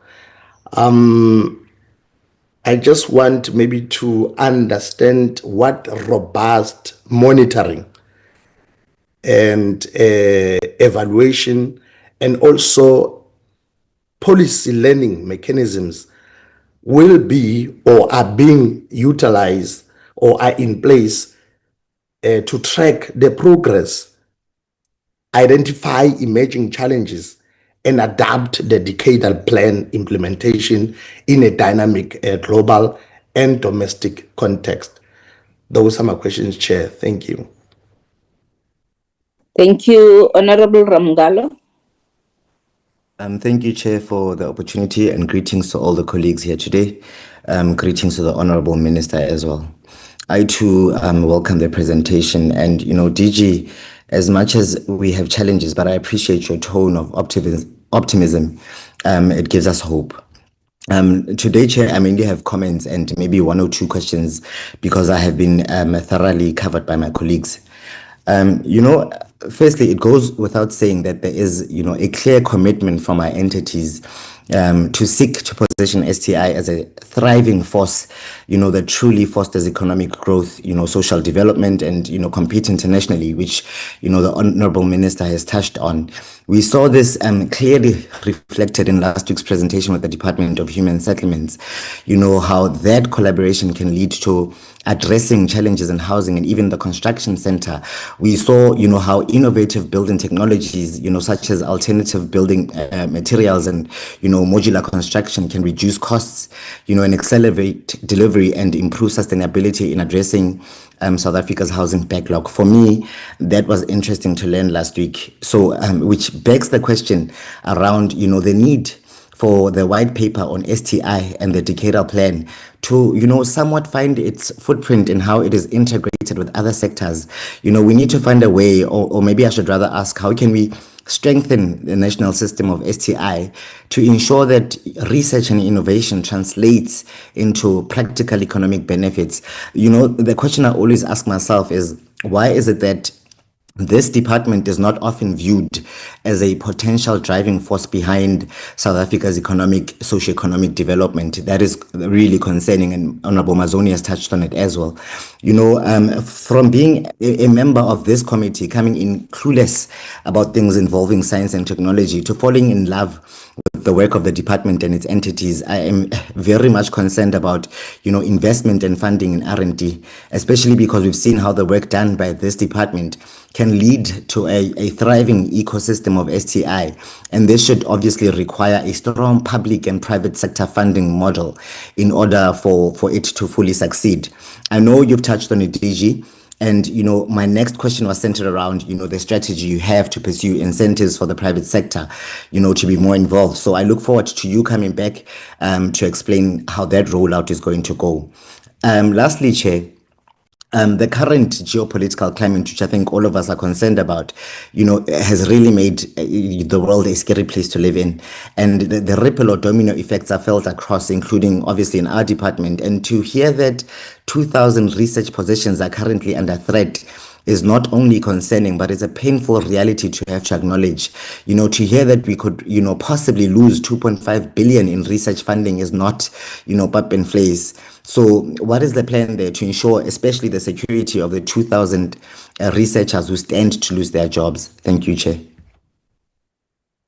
Thank you. Honorable Njadu.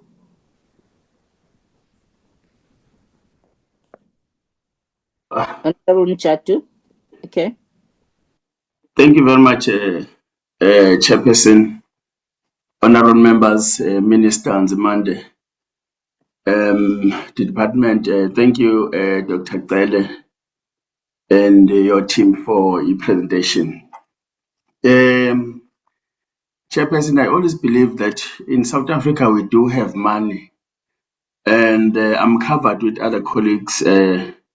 My questions was around the budget and number of researchers affected now 2,000. Let me go straight to our question, Chairperson. In light of this recent foreign funding cut affecting research program in South Africa, particularly those previously supported by agencies such as NHI and CDCP, does the department acknowledge that the country NSI remains dangerously dependent on external donor funding for critical research areas such as HIV and AIDS and infectious disease?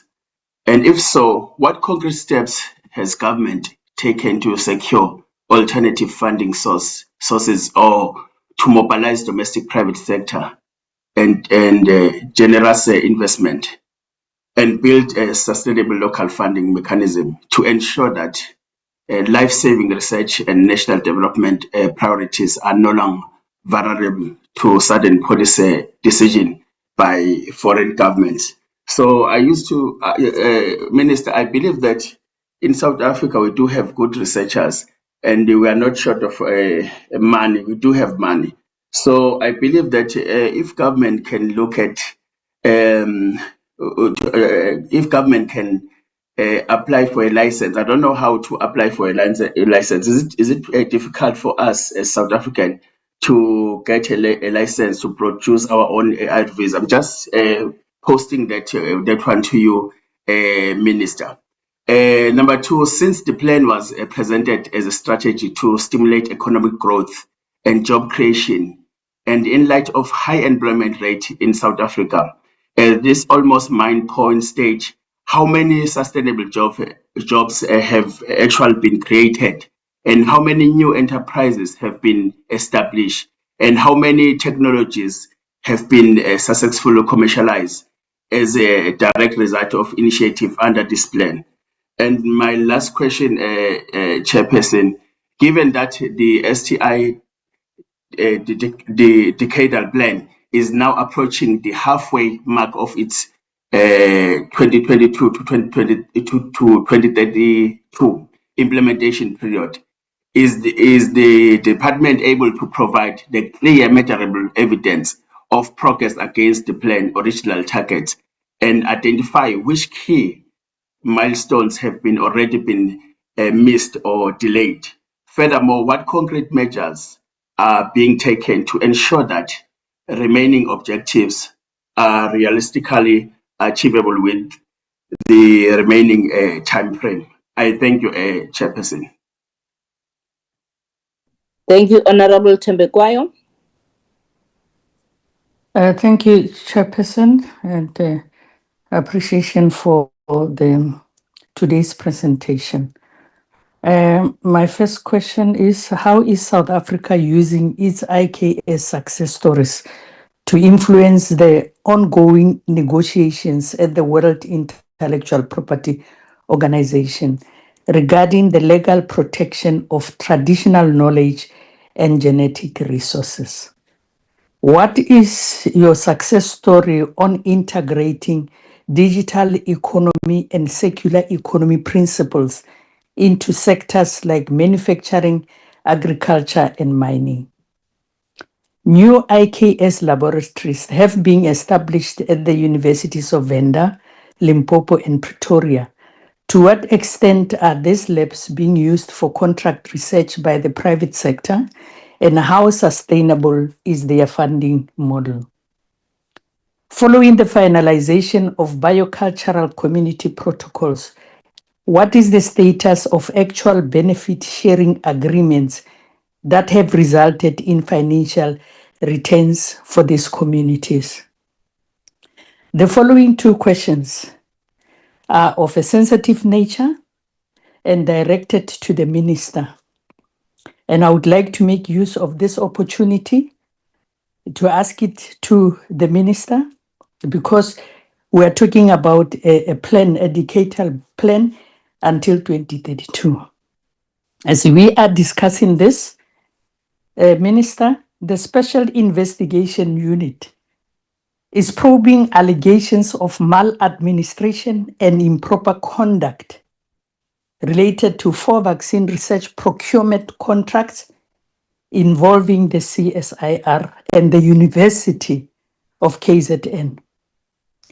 This investigation is authorized by the President. My question is, since almost all entities in our department are involved in research-related matters with KZN University, what is your department plan to stop such occurrences happening in other entities? The second one, also of a sensitive nature. I have a case reported to me over serious governance and workplace concerns in one of your entity, which the NRF manages, where multiple staff members have raised concern of sustained pattern of bullying, favoritism, and poor governance within the organization. The issue have resulted in departure of a number of skilled employees and senior leaders.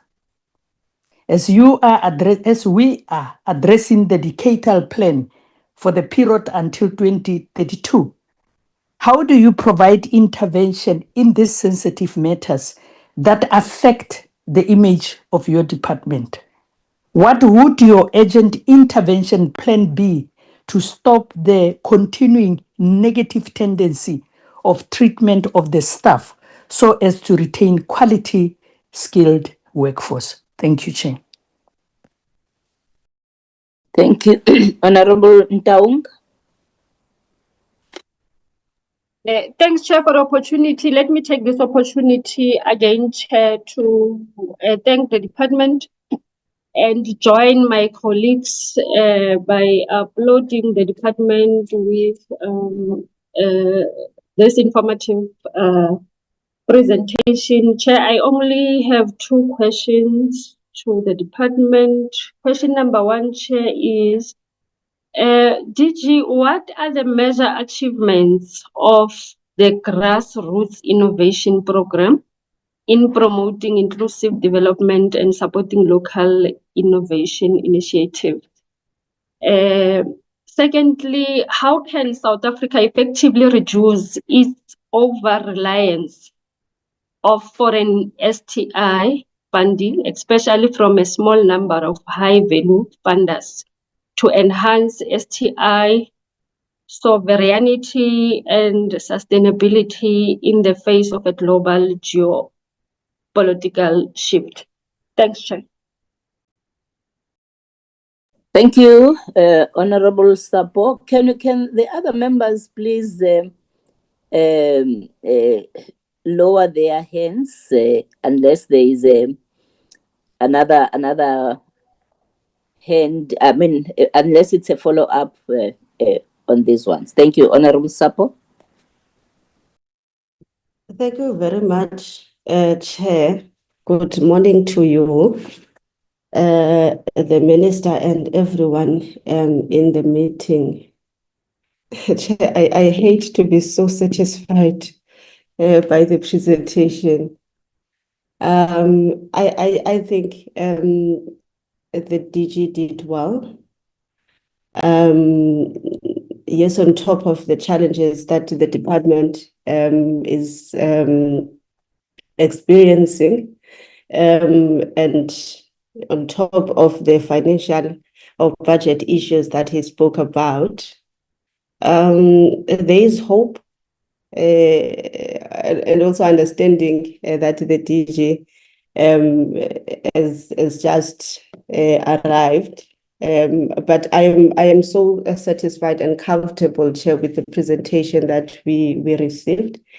I think some of the things that I wanted to raise has been raised. I'm not going to repeat them, but just 3 things, Chair. I think I said this at the beginning of the term, linked to what was raised by Honorable Mazzoni. I said this at the beginning of the term, Minister, that I feel like there are entities that are overlapping to each other, and there are functions that I think there is a duplicate between some entities.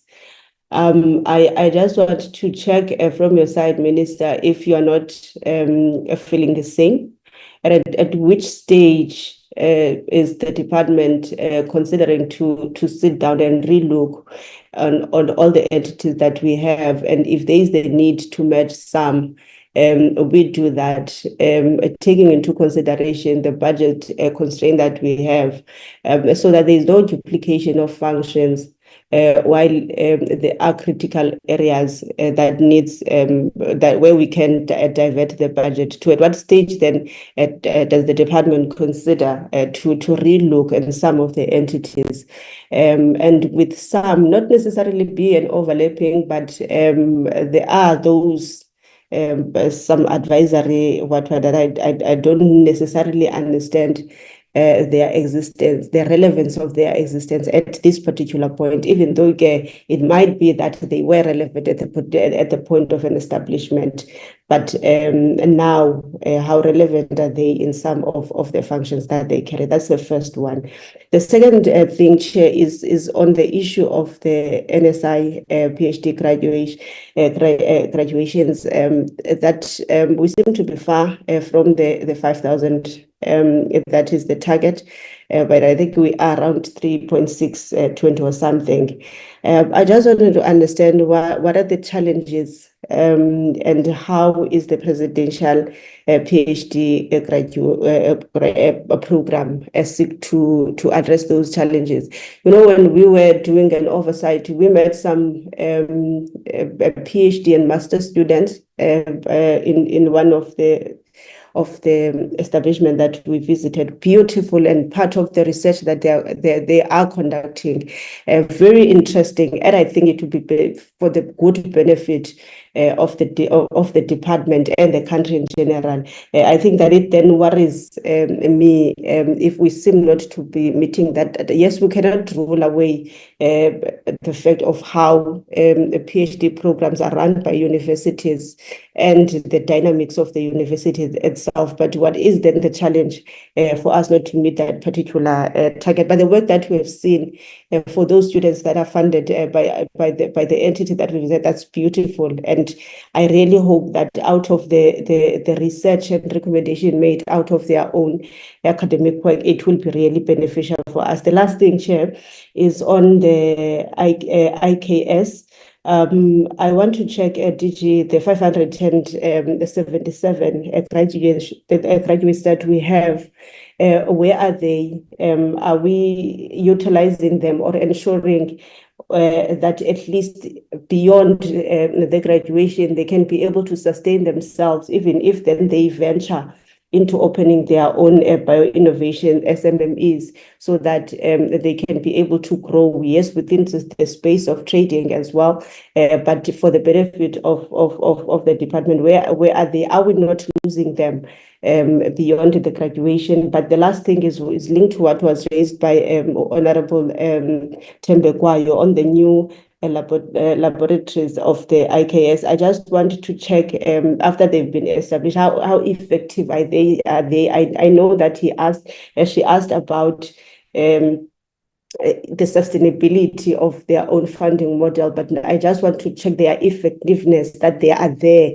How are the communities benefiting out of it? Yes, I'm glad that some of them are based in one of the rural provinces, which is good for me. It is important that we attend to them. Yes, they can be a rural province, but that does not mean they do not deserve some of the things that are for their own development. Just I want to check their effectiveness after the establishment that has been done. Those are the things, Chair, that I wanted to raise, but some of them has been raised by honourable members. I'm not going to repeat them. Thank you very much. Thank you very much, honourable members. Before I hand over to the minister and the department, just two things, honourable minister, is in terms of the Indigenous Knowledge System, the IKS, working with that center which is dealing with the nuclear medicine research infrastructure.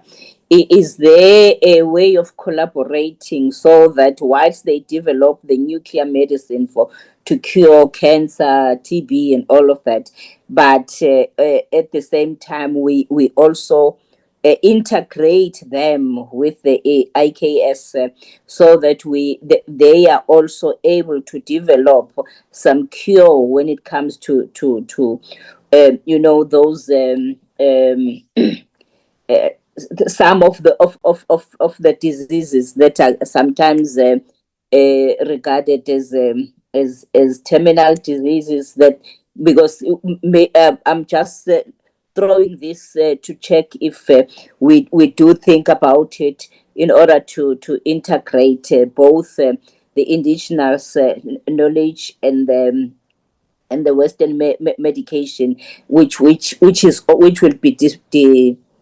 be coming from our own communities. And the last one, Honourable Minister, is how can we improve on advocacy? Because this is very important. The Decadal Plan is very important. It's important that, in fact, each and every corner of South Africa knows about it and understands it and is part of it. And I'm glad that there is a talk about the different departments coming together and making them to understand what the department is doing and what the department is about, because the department is central. I think in achieving what the department is aiming at through the Decadal Plan, it will be very important in placing science at the center of each and every development, placing science at the center of each and every technological advancement and innovation, and making sure that we are recognized as the department. The department is recognized. As much as us as portfolio committee, we have that responsibility of making sure that the very same portfolio committee working with the department is now taking the advocacy campaign to another level. Thank you, Honourable Minister and the team. Thank you.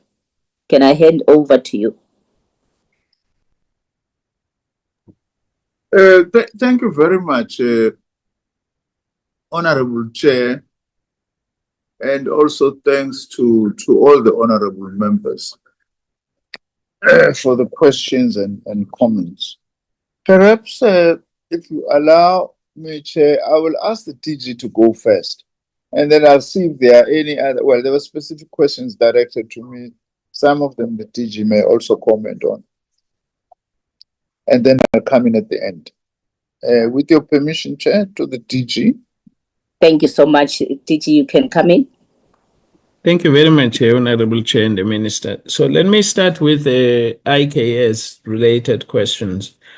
So on the IKS labs, the response is that maybe with the exception of the one at the University of Venda, the private sector does come and commission those labs. So that's what colleagues are saying. Two, that they are quite effective in a sense that international bodies like the World Health Organization, the Africa CDC, are actually utilizing or they're working collaboratively with the researchers involved in the labs. And also I've been informed that countries like India and Brazil are quite cooperating with those who are involved in these labs. There was a question about where do the graduates go. The response is there because we have students registered under medical and natural sciences falling broadly under AKS. A lot of them are actually working in the pharmaceuticals. The challenge is in respect of graduates coming out of that bachelor's degree at Northwest. I understand that the graduates are actually found in arts, culture, and heritage areas or workplaces. So the department is now actually working towards assisting that program, the BIKS program. Amongst others, there is a program on entrepreneurship trying to also support those students so that they can also start their own businesses. But two, there is a planned investment summit, which is also hoped that it will assist graduates to be able to explore and find ways in which they could then develop IKS technologies. So that's as far as I think the question related to the IKS labs. Actually, maybe the minister could extend the invitation to the portfolio committee, but the portfolio committee, the labs at the University of Pretoria, Free State, and CSIR are available to be visited so that all South Africans could have a first-hand experience of this. Now, there's also a question raised about the utility of IKS in curing certain diseases. As I understand that through cannabis and other herbs, there are now prototypes that have been developed through the work that the IKS groups has been pursuing. And these prototypes can be utilized for different cancers, including cervical, skin cancers, as I understand, as well as stroke, diabetes, and maybe some form of and other illnesses. But these are some of the illnesses that of course these prototypes, once they've gone through the processes, can probably assist. The challenge that remains is that most of these labs, they have to be still to be accredited by SAPRA, the WHO, and also some international SO to meet all their. So that's the challenge that the team needs to ensure the full accreditation of the labs. Then there is a question around PhD. The target to meet the 5,000 PhD target. Of course, this question cuts across government departments, the Department of Higher Education and Training as well. And that's why it's important that when we respond to it, we also recognize good work that the Department of Higher Education has been leading, which we have seen improvements in the number of students completing PhDs. And we think that the acceleration of those initiatives, plus the work that the presidential PhD program in the long term could actually help us towards meeting that 5,000 target. Some of the challenges, honorable members, relate to supervision. Supervision remains a big challenge. So in other words, having quality and adequate number of supervisors who can supervise PhD students. Funding remains a challenge, especially black South Africans who have to choose whether they they pursue their studies until the attainment of PhD, or they go and work so that they can support their families. In as much as we have tried to improve the scholarship value through NRF, but again, it remains inadequate, and we do recognize that. There's also the capacity, institutional capacity, because not all institutions in South Africa have the type of capacity, whether infrastructure or the quality in terms of qualifications, because not all academics have PhDs. Some universities actually have taken decisions, set out targets for their staff to achieve masters and PhDs, so that they can then be able to admit quite a number of postgraduate students. So again, that's where in our presentation we are saying that as part of us dealing with some of these challenges, we need to consider deepening our relations with our partners elsewhere in the world, who can then provide the relevant support. Minister, I think the minister will deal with the question of the duplication and over. I think suffice to say that we are working on, at the instruction of the minister, we are working on developing a discussion document which would lead to the bill, an overarching bill to regulate the national system of innovation. We envisage that through that discussion document and future potential legislation, the questions around the architecture, the institutional architecture of the system will be considered. The questions around duplications and whether we are properly structured, the size and shape of the system should be part of the consideration. We have, for instance, recognize that in order to properly implement the white paper and the decadal plan proposal to strengthen the National Advisory Council and to bolster M&E monitoring and evaluation capability of the system, that there is a component called STI, which is in the HSRC, which does the R&D survey. I think they did appear before the portfolio committee a few weeks back. That's a department outfit where the minister secured the support of the board, HSRC board, to migrate SESTI to NECI, to consolidate, so that you don't have a duplication. Well, you don't have different data sources located in different places. So from the 1st of April, SESTI and NECI will be integrated. And this is part of us recognizing the need to consolidate and deepen capacity so that we can have a critical mass. So maybe that will also give an indication to honorable members about the thinking. But the minister will deal with this question more broadly. Then and again, the minister will deal with the issues around NRF. But suffice to say, at my level, I have been engaging together with my executive, with all executive committees of the entities. And we are working towards making sure that some of the operational and leadership challenges that are facing the institutions are attended to. And our conversations are quite open and honest. So we are aware of the challenges that NRF, TI and others are experiencing, and we are dealing, at least at my level, at an administration level, we are engaging with the relevant stakeholders. The minister has agreed with all boards to have a shareholder agreement.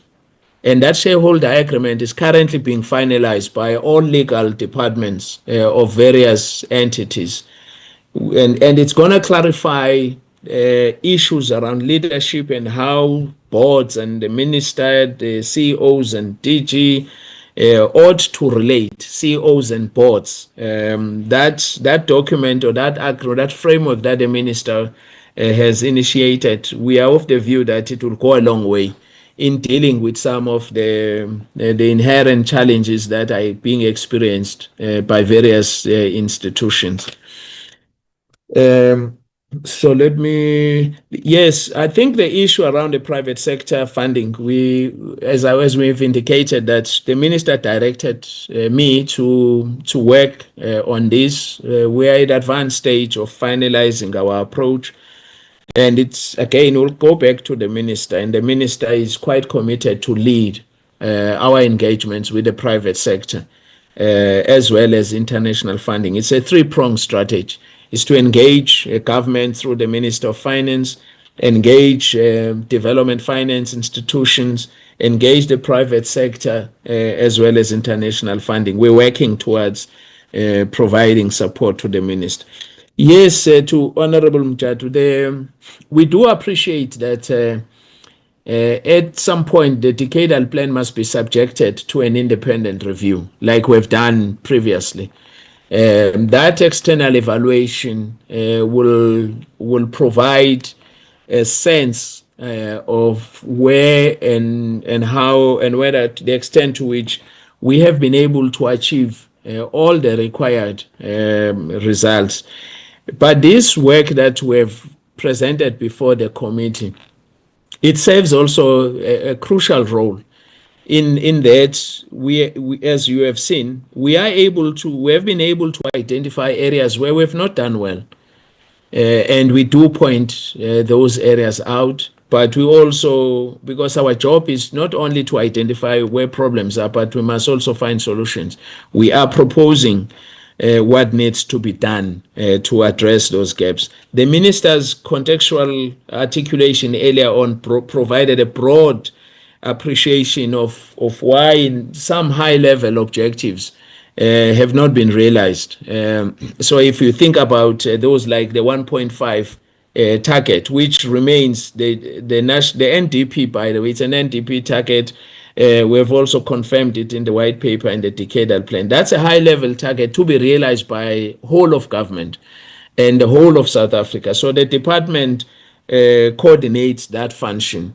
But again, we know, as we have articulated, that any trend or driver, like we've seen with the US funding cut, it has an impact on the achievement of that objective. But the work that we're working on is meant to achieve. Government departments are relatively doing well. That's why the slide I was presenting shows that of all the different components, those that are contributing to funding, the private sector is below, and it's a point that has been made even by HSRC previously when they appear before the portfolio committee. The private sector is the one that is not doing or performing or investing as much as they ought to be, or like their counterparts elsewhere in the world. It's below 50%, which is not a global norm, which is against the conventional norm. It must be the other way around.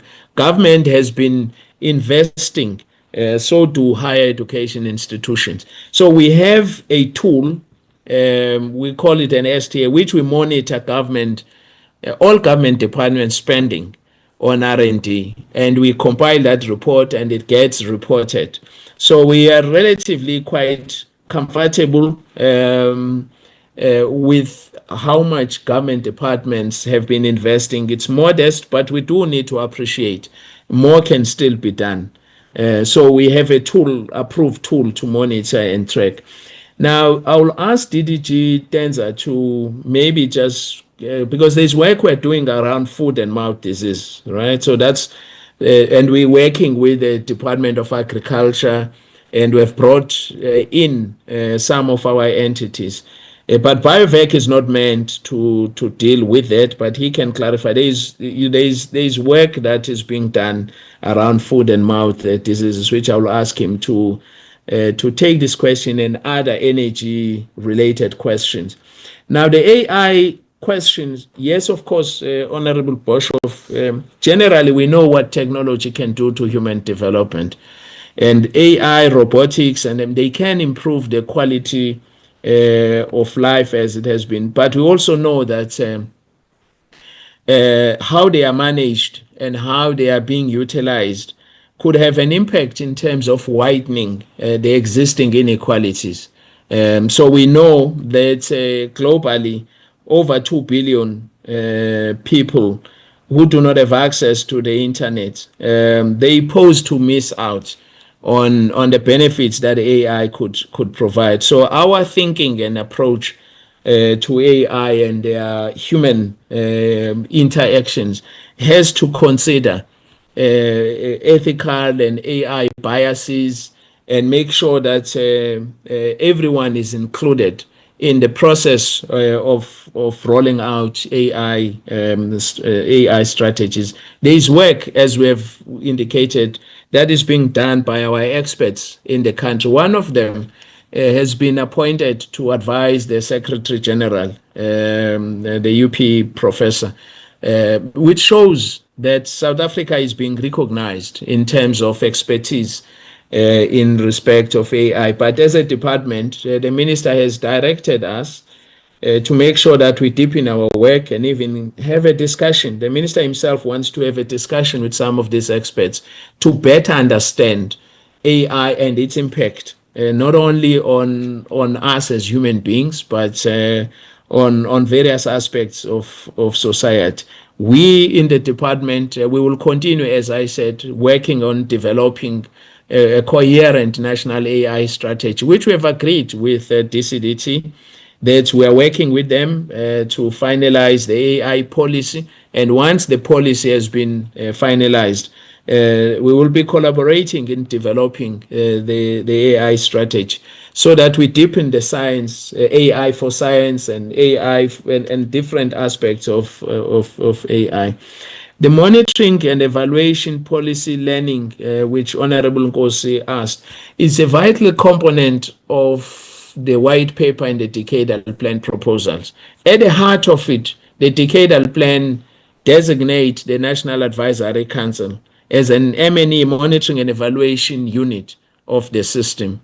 So there is work that is currently being done. A bill is being drafted to position NACI to perform some of the functions that are articulated here and to establish it as an independent entity that can undertake a national comprehensive M&E policy learning, of course working with existing institutions in the system. The IKS recognition of prior learning, yes, the team is working on the report because the 3 pilots in the 3 provinces have been completed. A report is being written and it will be presented to the minister.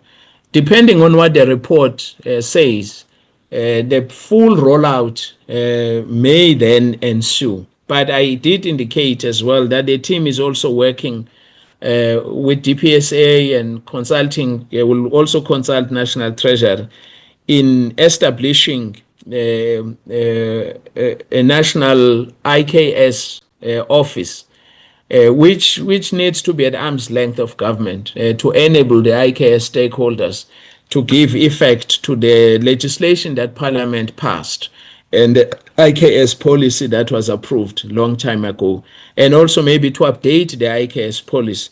So we assume that some of these pilots, the lessons from these pilots would also feed into the work that will be undertaken. The CAB memo, as I said, on the funding in response to the US withdrawal is undergoing. It's still en route to cabinet, but the minister may feel free to add. So, Minister, maybe with your permission, let me ask Dr. Denza quickly to speak to the foot and mouth diseases and questions related to energy and hydrogen in particular. Dr. Denza?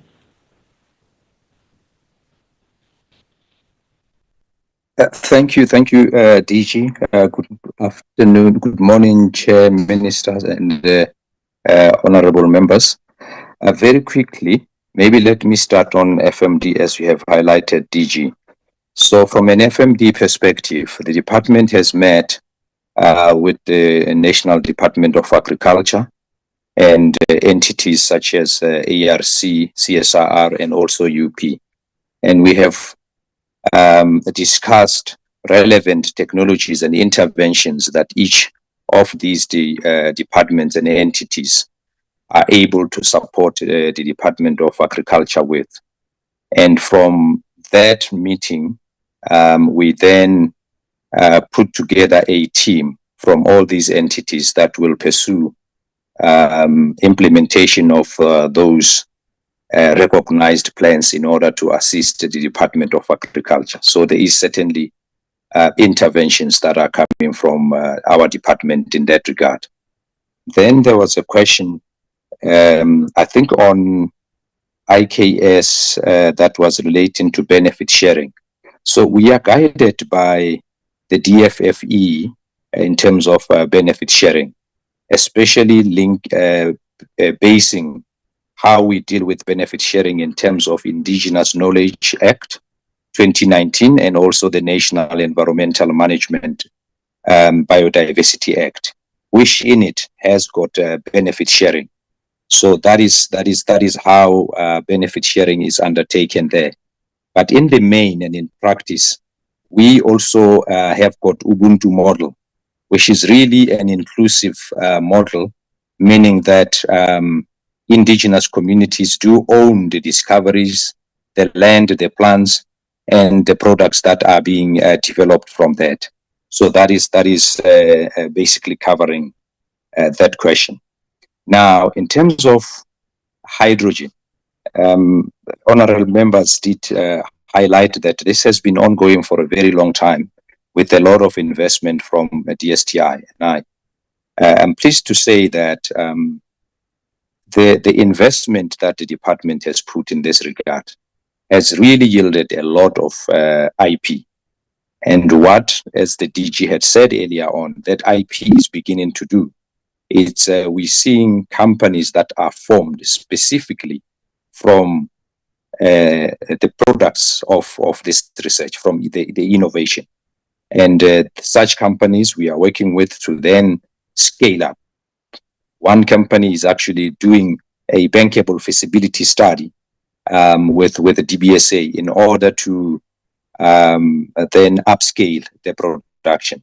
So in as much as we haven't seen a large scale production at the moment, obviously because of financial concerns or rather limitations, there is IP that has been developed and that is being used. And I think more importantly, what needs to be recognized is that hydrogen also has a very big component in terms of mineral beneficiation. Our HISA catalysis at UCT and Mintech actually uses platinum group metals that are coming directly from our mines here in South Africa. And we also have a project called Project Rainbow, where we are putting together all or maybe some of the private sector to pilot a lot of the initiatives that have been started within the Hydrogen Society. So there is certainly a lot of work that is happening there. And then very quickly, in terms of clean coal, the work that the department is doing here, and DG, in your presentation, you also referred to this, it's about CO2 capture and utilization. So that work, it's undertaken with partners from private sector, such as PPC, where we are actually capturing flue gases and then converting those flue gases into, for instance, ammonia and fertilizers, etc. So that is basically, if you like, beneficiating flue gases, therefore making, in quotes, the coal burning or beneficiation cleaner from that perspective.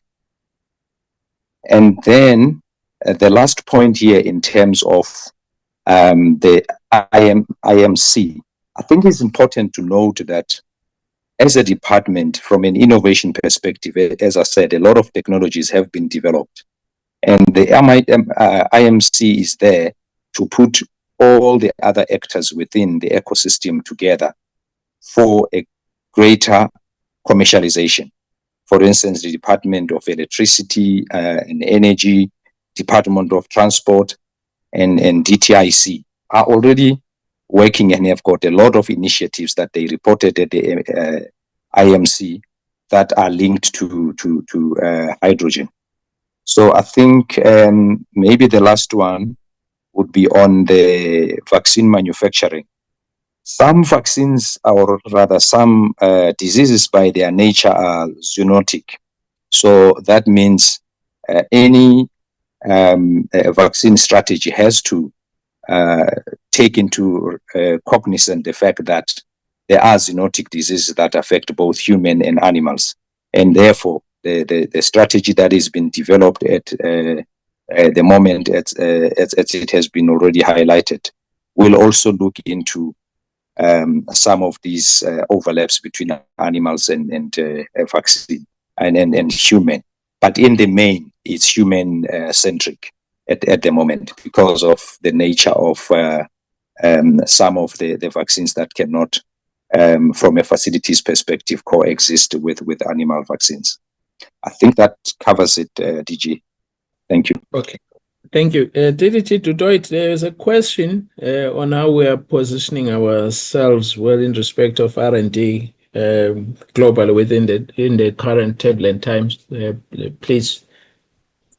Thank you, DG, and Honourable Minister and Honourable Deputy Minister, Honourable Members of the Committee. Indeed, the question comes from the Honourable Mazone, and as the Honourable Minister, in fact, or the Honourable Member, I should say, precisely articulated the wording of what is the strategic risk for our department, which we include in our departmental risk register. And that is South Africa's standing, South Africa's reliability as a preferred partner for international cooperation in science, technology, and innovation. So to maintain and to safeguard that standing is a key priority for our department. And we have various interventions. We have, for example, make sure that we continue to maintain a diverse portfolio of partners with the Global North, the Global South, priority focus on African partners. And of course, as the Honourable Member highlighted, it's very important for us to safeguard South Africa's reputation. So that means we must make sure that we honour our international commitments and that we show leadership and that we co-invest in international partnerships. So indeed, we live in turbulent times. Alliances are changing, patterns of international cooperation are changing, but the department is very vigilant to make sure that we continue to maintain South Africa's position as a preferred international partner. And if we just look at the number of international engagements which our minister, our deputy minister, and our director general are invited to on a very regular basis by partners from across the world, we can say with some confidence that South Africa continues to be viewed as an important partner for international science collaboration. As the director general highlighted in his presentation, there was much appreciation for the very progressive agenda which Minister Nzimande had launched under our G20 presidency for science, technology, and innovation last year. And we continue to work with different partners to take that agenda forward. Thank you, DG. No, thank you very much. Minister, maybe it's just two responses, then I'll hand over to you. The first one relates to the questions that Honorable Mtaung asked about grassroots innovation, much more concretely. So far, we have facilitated access to multi-tiered support packages to over 300 beneficiaries. And these beneficiaries, they include the unemployed graduates who have become entrepreneurs through the program, that's the Grassroots Innovation Program. We've also been working with other government departments and the private sector agencies, for instance, in the tourism and insurance sector. And then over 100 products have been successfully commercialized, of which the women innovators under the age of 35 also own some of these successfully commercialized products. And we also, through this program, provide market solutions to real-life problems, including areas such as wellness, personal tracking, device to counter human trafficking and kidnapping. We're also having a Living Labs program targeting township and rural areas. Of course, they make, they directed at ICT equipment, maker spaces, 3D printing, and so forth. So, and they target of some of these projects are really it's youth.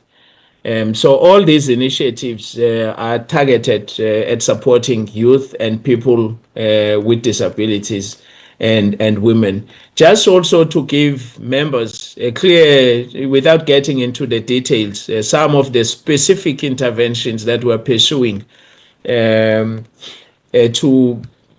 falling under this broad category is the Technology Acquisition and Deployment Fund, the Municipal Innovation Fund, which is a new instrument that we are introducing.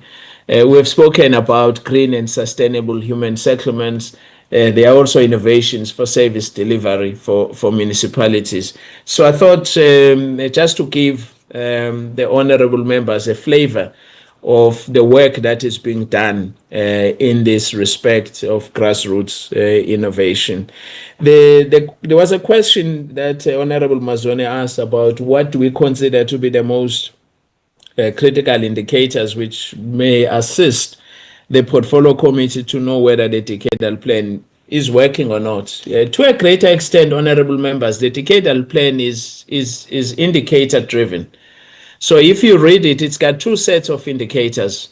There is high-level systemic indicators that will give a sense of whether the system in total would have moved over after 10 years, moving from where it was in 2022 to where it would be in 2032. Those indicators are set out in the decadal plan, and the external evaluation will use them as a basis to measure. So we know exactly what indicators to look for. We know the baseline data that existed at the time. Of course, in certain instances, it didn't exist. It would have to be mined. But also we have a second set of indicators that are project specific. So if you talk about circular economy, you have quantitative indicators that tell you that at the time the decadal plan was attained, what was the proportion of circular economy in relation to the broader GDP of the country.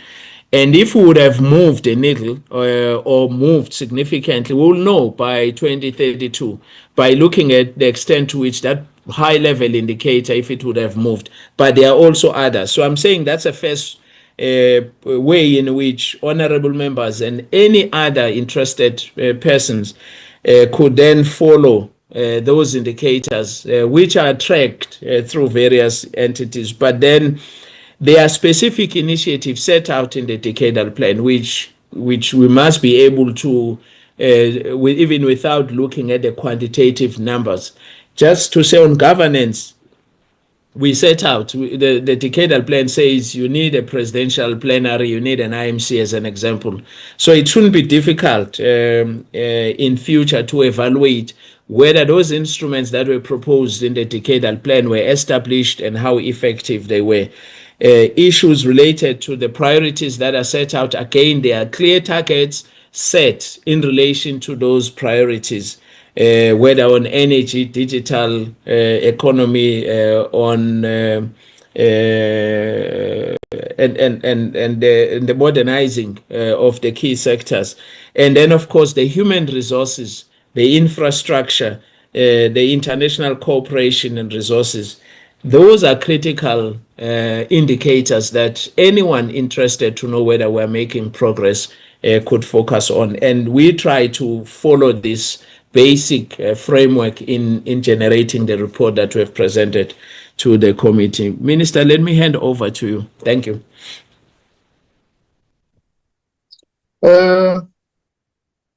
Thank you, TG.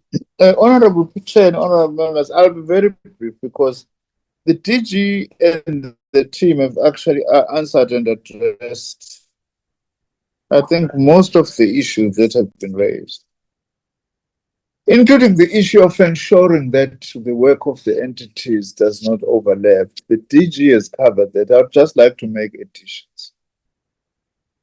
Of course, we also monitor, well, we engage entities on an ongoing basis. The aim is not just simply to look at whether they overlap or not, is to ensure that they move together with the rest of the agenda of the department, apart from their own specific tasks. which is something that is very important. But also, of course, in that, we are then able to check if there aren't overlaps and so on. Inevitably, there may be areas of overlap, given what our entities do, and given the nature of the portfolio. We are talking about one national system of innovation. But we try to check that by also that we scrutinize their APPs very closely, even before they reach Parliament. We engage them on that. We also look at their strat plans. We scrutinize them very closely. I'm right now in the middle, from the end of last year, engaging with my entities one by one. In that way, we are actually able to pick that up. If in the process of our work during the year we pick this up, that there are overlaps, we do engage them in order to ensure that we minimize that. Sometimes if there are some overlaps, it may not be that bad or negative. It's just that then we say to each entity, engage on this matter from the standpoint of your own mandate as an entity. I just thought that I will just add that to what the DG had said. The other thing is that perhaps what the portfolio committee is saying, DG, which I think that maybe we need to do the next month or two, is to come back and present our strategy on how to address the issue of shortfall in funding.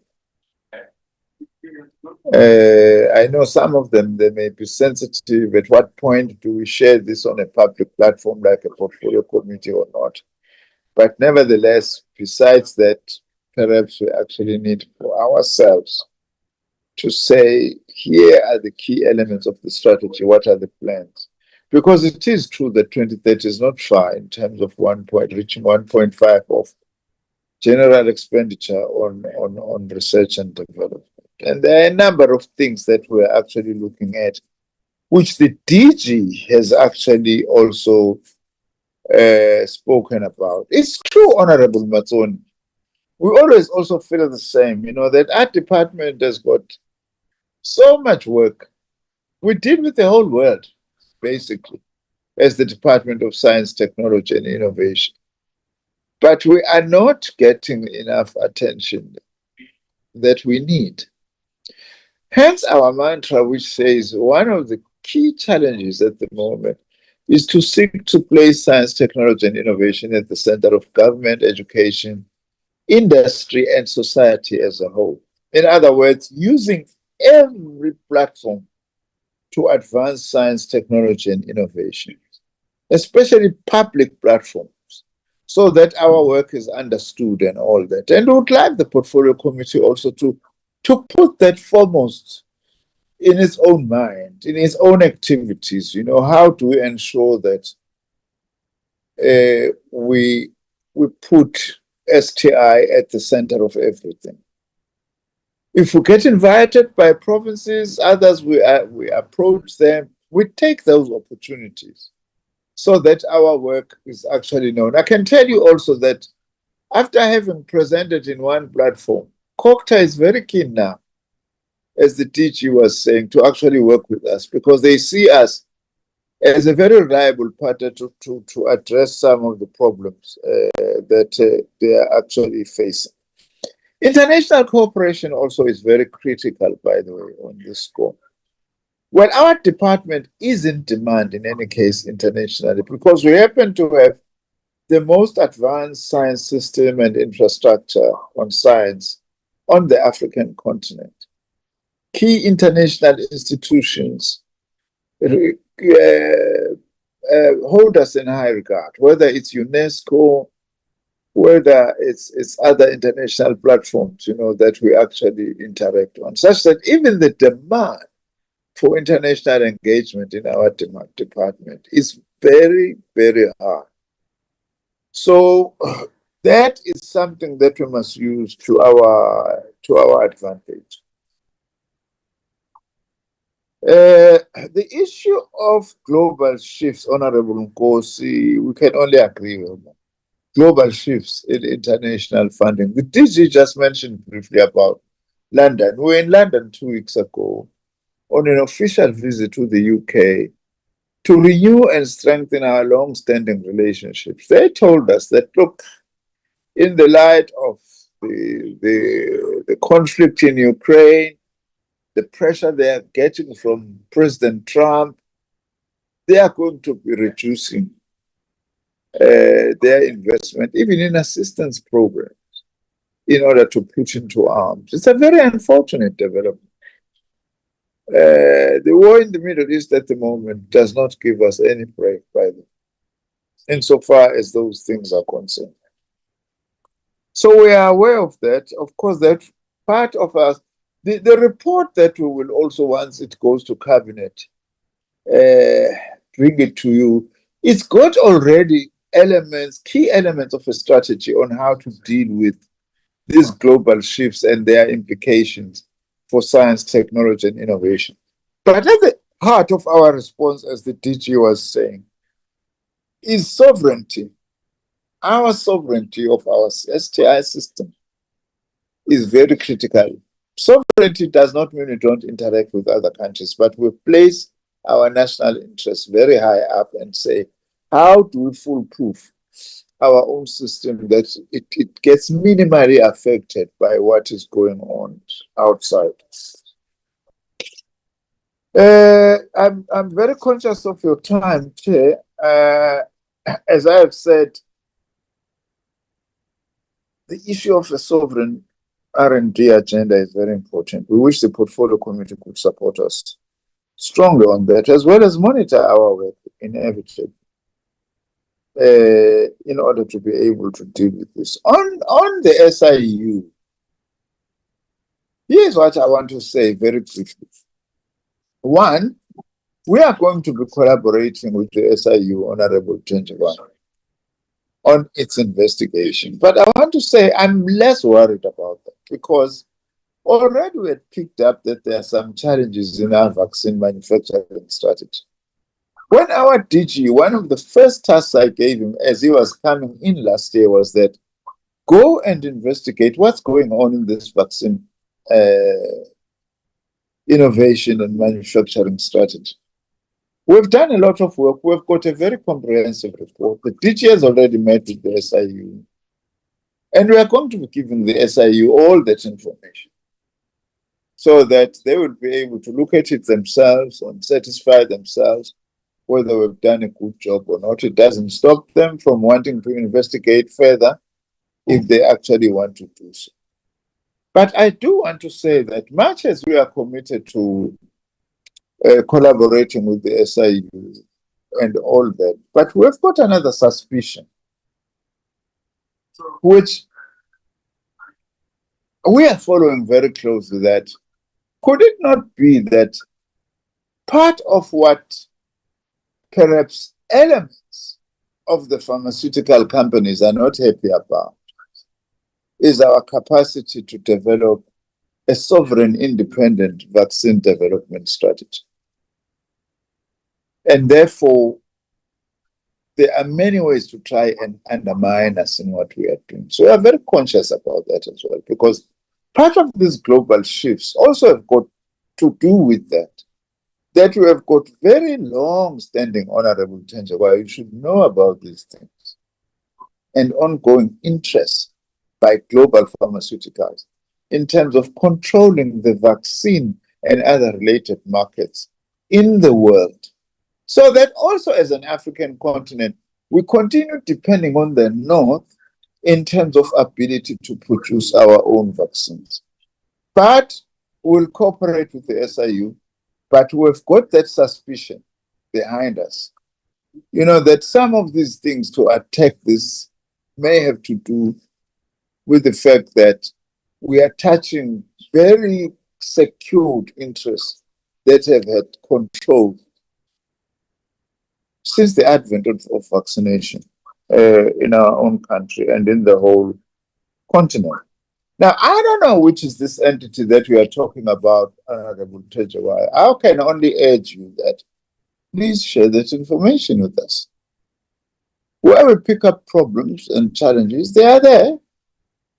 In few of our entities, we act decisively and with speed without being reckless.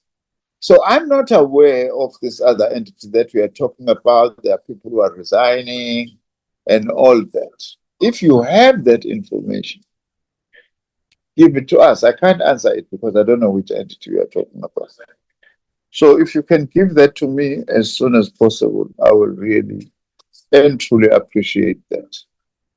Honorable Safwa was a concern. If I heard you correctly, I thought you were saying you hate being so satisfied about the presentation. Why should you hate that? Should be excited about that, actually. Because we ourselves had very thoroughly prepared for this presentation today. Not that we don't do with other presentations, but we knew that this was a big one. Because it's about our entire roadmap that you were asking us to come and report about. Now, the last thing, Honorable Mkuno, I can only speak generally because the DG also has addressed this. This issue of advocacy is at the center of what we are doing. When I joined this department in the 6th administration, I myself was very astounded at the amount of work being done by this department, but which is unknown. Totally unknown, some of it outside there. That is why we've adopted this mantra of placing STI at the center of government, at the center of education, at the center of industry and society, so that partly our work is known, because often our science work is as good as it is known. If it is not known, we're not going to be able to move forward. And I think it's a task we need also to do in collaboration with the portfolio committee. Of course, it doesn't mean that the portfolio committee can't ask questions, can't do its oversight. But we seek to mobilize everyone to make sure that advocacy is strong. We are coordinating even some entities. For instance, the NRF has got an entity called SASTA, whose focus is science engagement.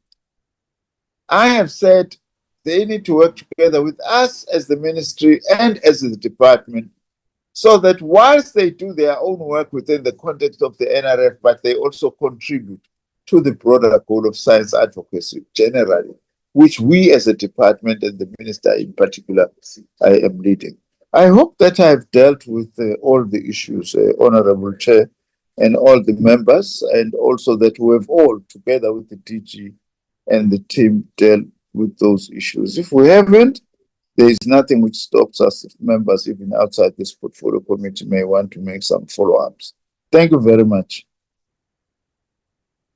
Thank you very much, Honorable Minister, Honorable DG, and the team. And thank you very much, Honorable Members.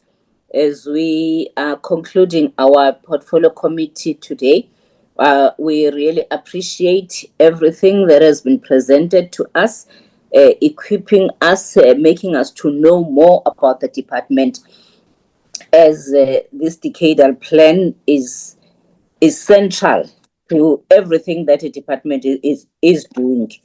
And we are going to be working with the department as the portfolio committee in ensuring that this decadal plan is advocated for.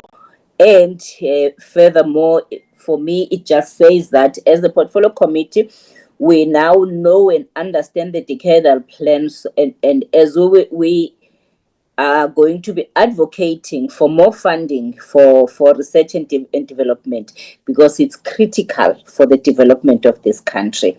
And it's very important that we take this forward. And the areas where we need to do the oversight, so that we get closer as the portfolio committee to realization of what has been presented, because I think we need to know. We now know, we've heard about it. Now we need to get closer to those areas like those that nuclear medicine research infrastructure, that those IKS centers, and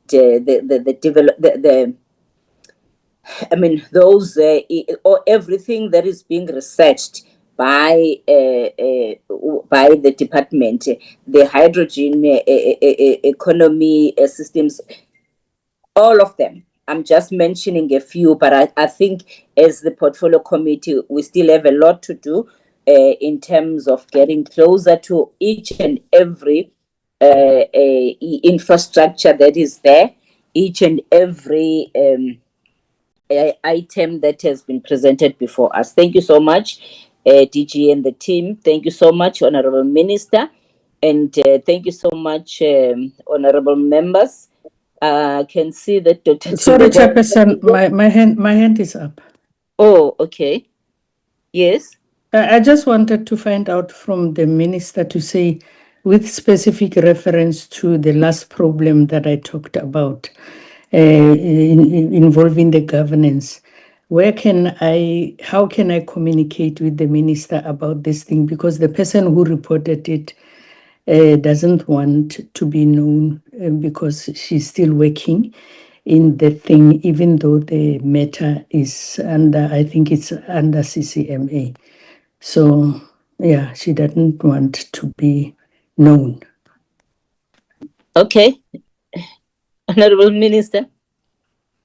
Well, we will have to find a way that this information can be sent directly to me, either physically or through my WhatsApp. Okay. Or, yeah, maybe, I don't know who is here from my office, my chief of staff, because you can help me to get in touch with Honorable Tenjagwa so that you can actually give her my WhatsApp number. Thank you. Thank you very much. Thank you very much. I'm sure the minister, if it's possible, or Shanaz, that we all have the email address of the offices, both the deputy minister and the minister, and the team and the whole team, so that communication becomes easier. But thank you very much, honorable members, and thank you very much for raising all the issues that were supposed to be raised. And the portfolio, the meeting is now closed, except that there is a small briefing but to honorable members, it's just a matter of giving you that we have started the process of identifying of writing to the House Chair and writing to the Speaker at the same time on our program. It's just that I'm trying to. I know, honorable members, that that's the last item, which is committee business. But I'm looking at the time and looking at the members, that some of them will have to go and get transport to Parliament, those that are not yet on the buses. But if I'm permitted to close the meeting, can I do so, honorable members, so that we don't run late for this sitting today at 2:00? And can I also ask the department and the minister, the ministry and the department to recording stopped, to leave the meeting? Thank you so much. Thank you very much, Chair. Thank you.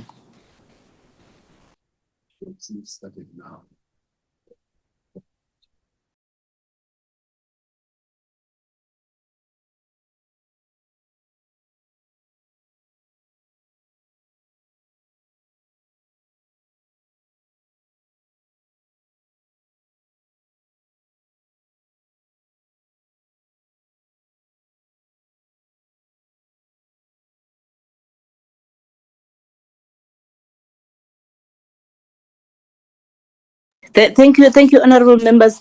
It's just that one item that that we need to close. I will ask Honorable Mjadu and Honorable Honorable Carol that they assist us, but not in the meeting, with the new information that we remove the other member, because in the list that we are submitting for all these oversights and the international trip, we've included the member that was part of us from their political party. And then we've written the letter and we are communicating. And the other thing, honorable members, is that one, just that brief one, but also to say next week we will communicate, honorable members. We're not supposed to have a portfolio. We were supposed to have a portfolio committee, a joint portfolio committee with communications, but it's communications portfolio committee have requested that we reschedule that meeting. And at the same time, we're still communicating with the health. I've spoken to the chairperson, but we're both checking our availability. If we can, and the and the entity that was supposed to be presenting to us in the meeting that was postponed, with regards to the issues of health and the research that has been done, the report, because the report has been out in public for quite some time, so that we can engage on that report as the members. If we can't secure that, we might not have the portfolio committee next week, Tuesday, which is the 24th, but it will only depend on getting them available for the presentation, because it's a very important presentation to be done, honorable members. It was just for the briefing, honorable members. I don't know if there's anything before we close the meeting. And we get ready for Parliament. But Honorable Mjadu and Honorable Carol will talk outside the meeting. I'll call Honorable Mjadu and we finalize everything. Thank you. Okay. Thank you, Chair. Thank you very much, honorable members. Thank you, honorable members. The meeting is closed.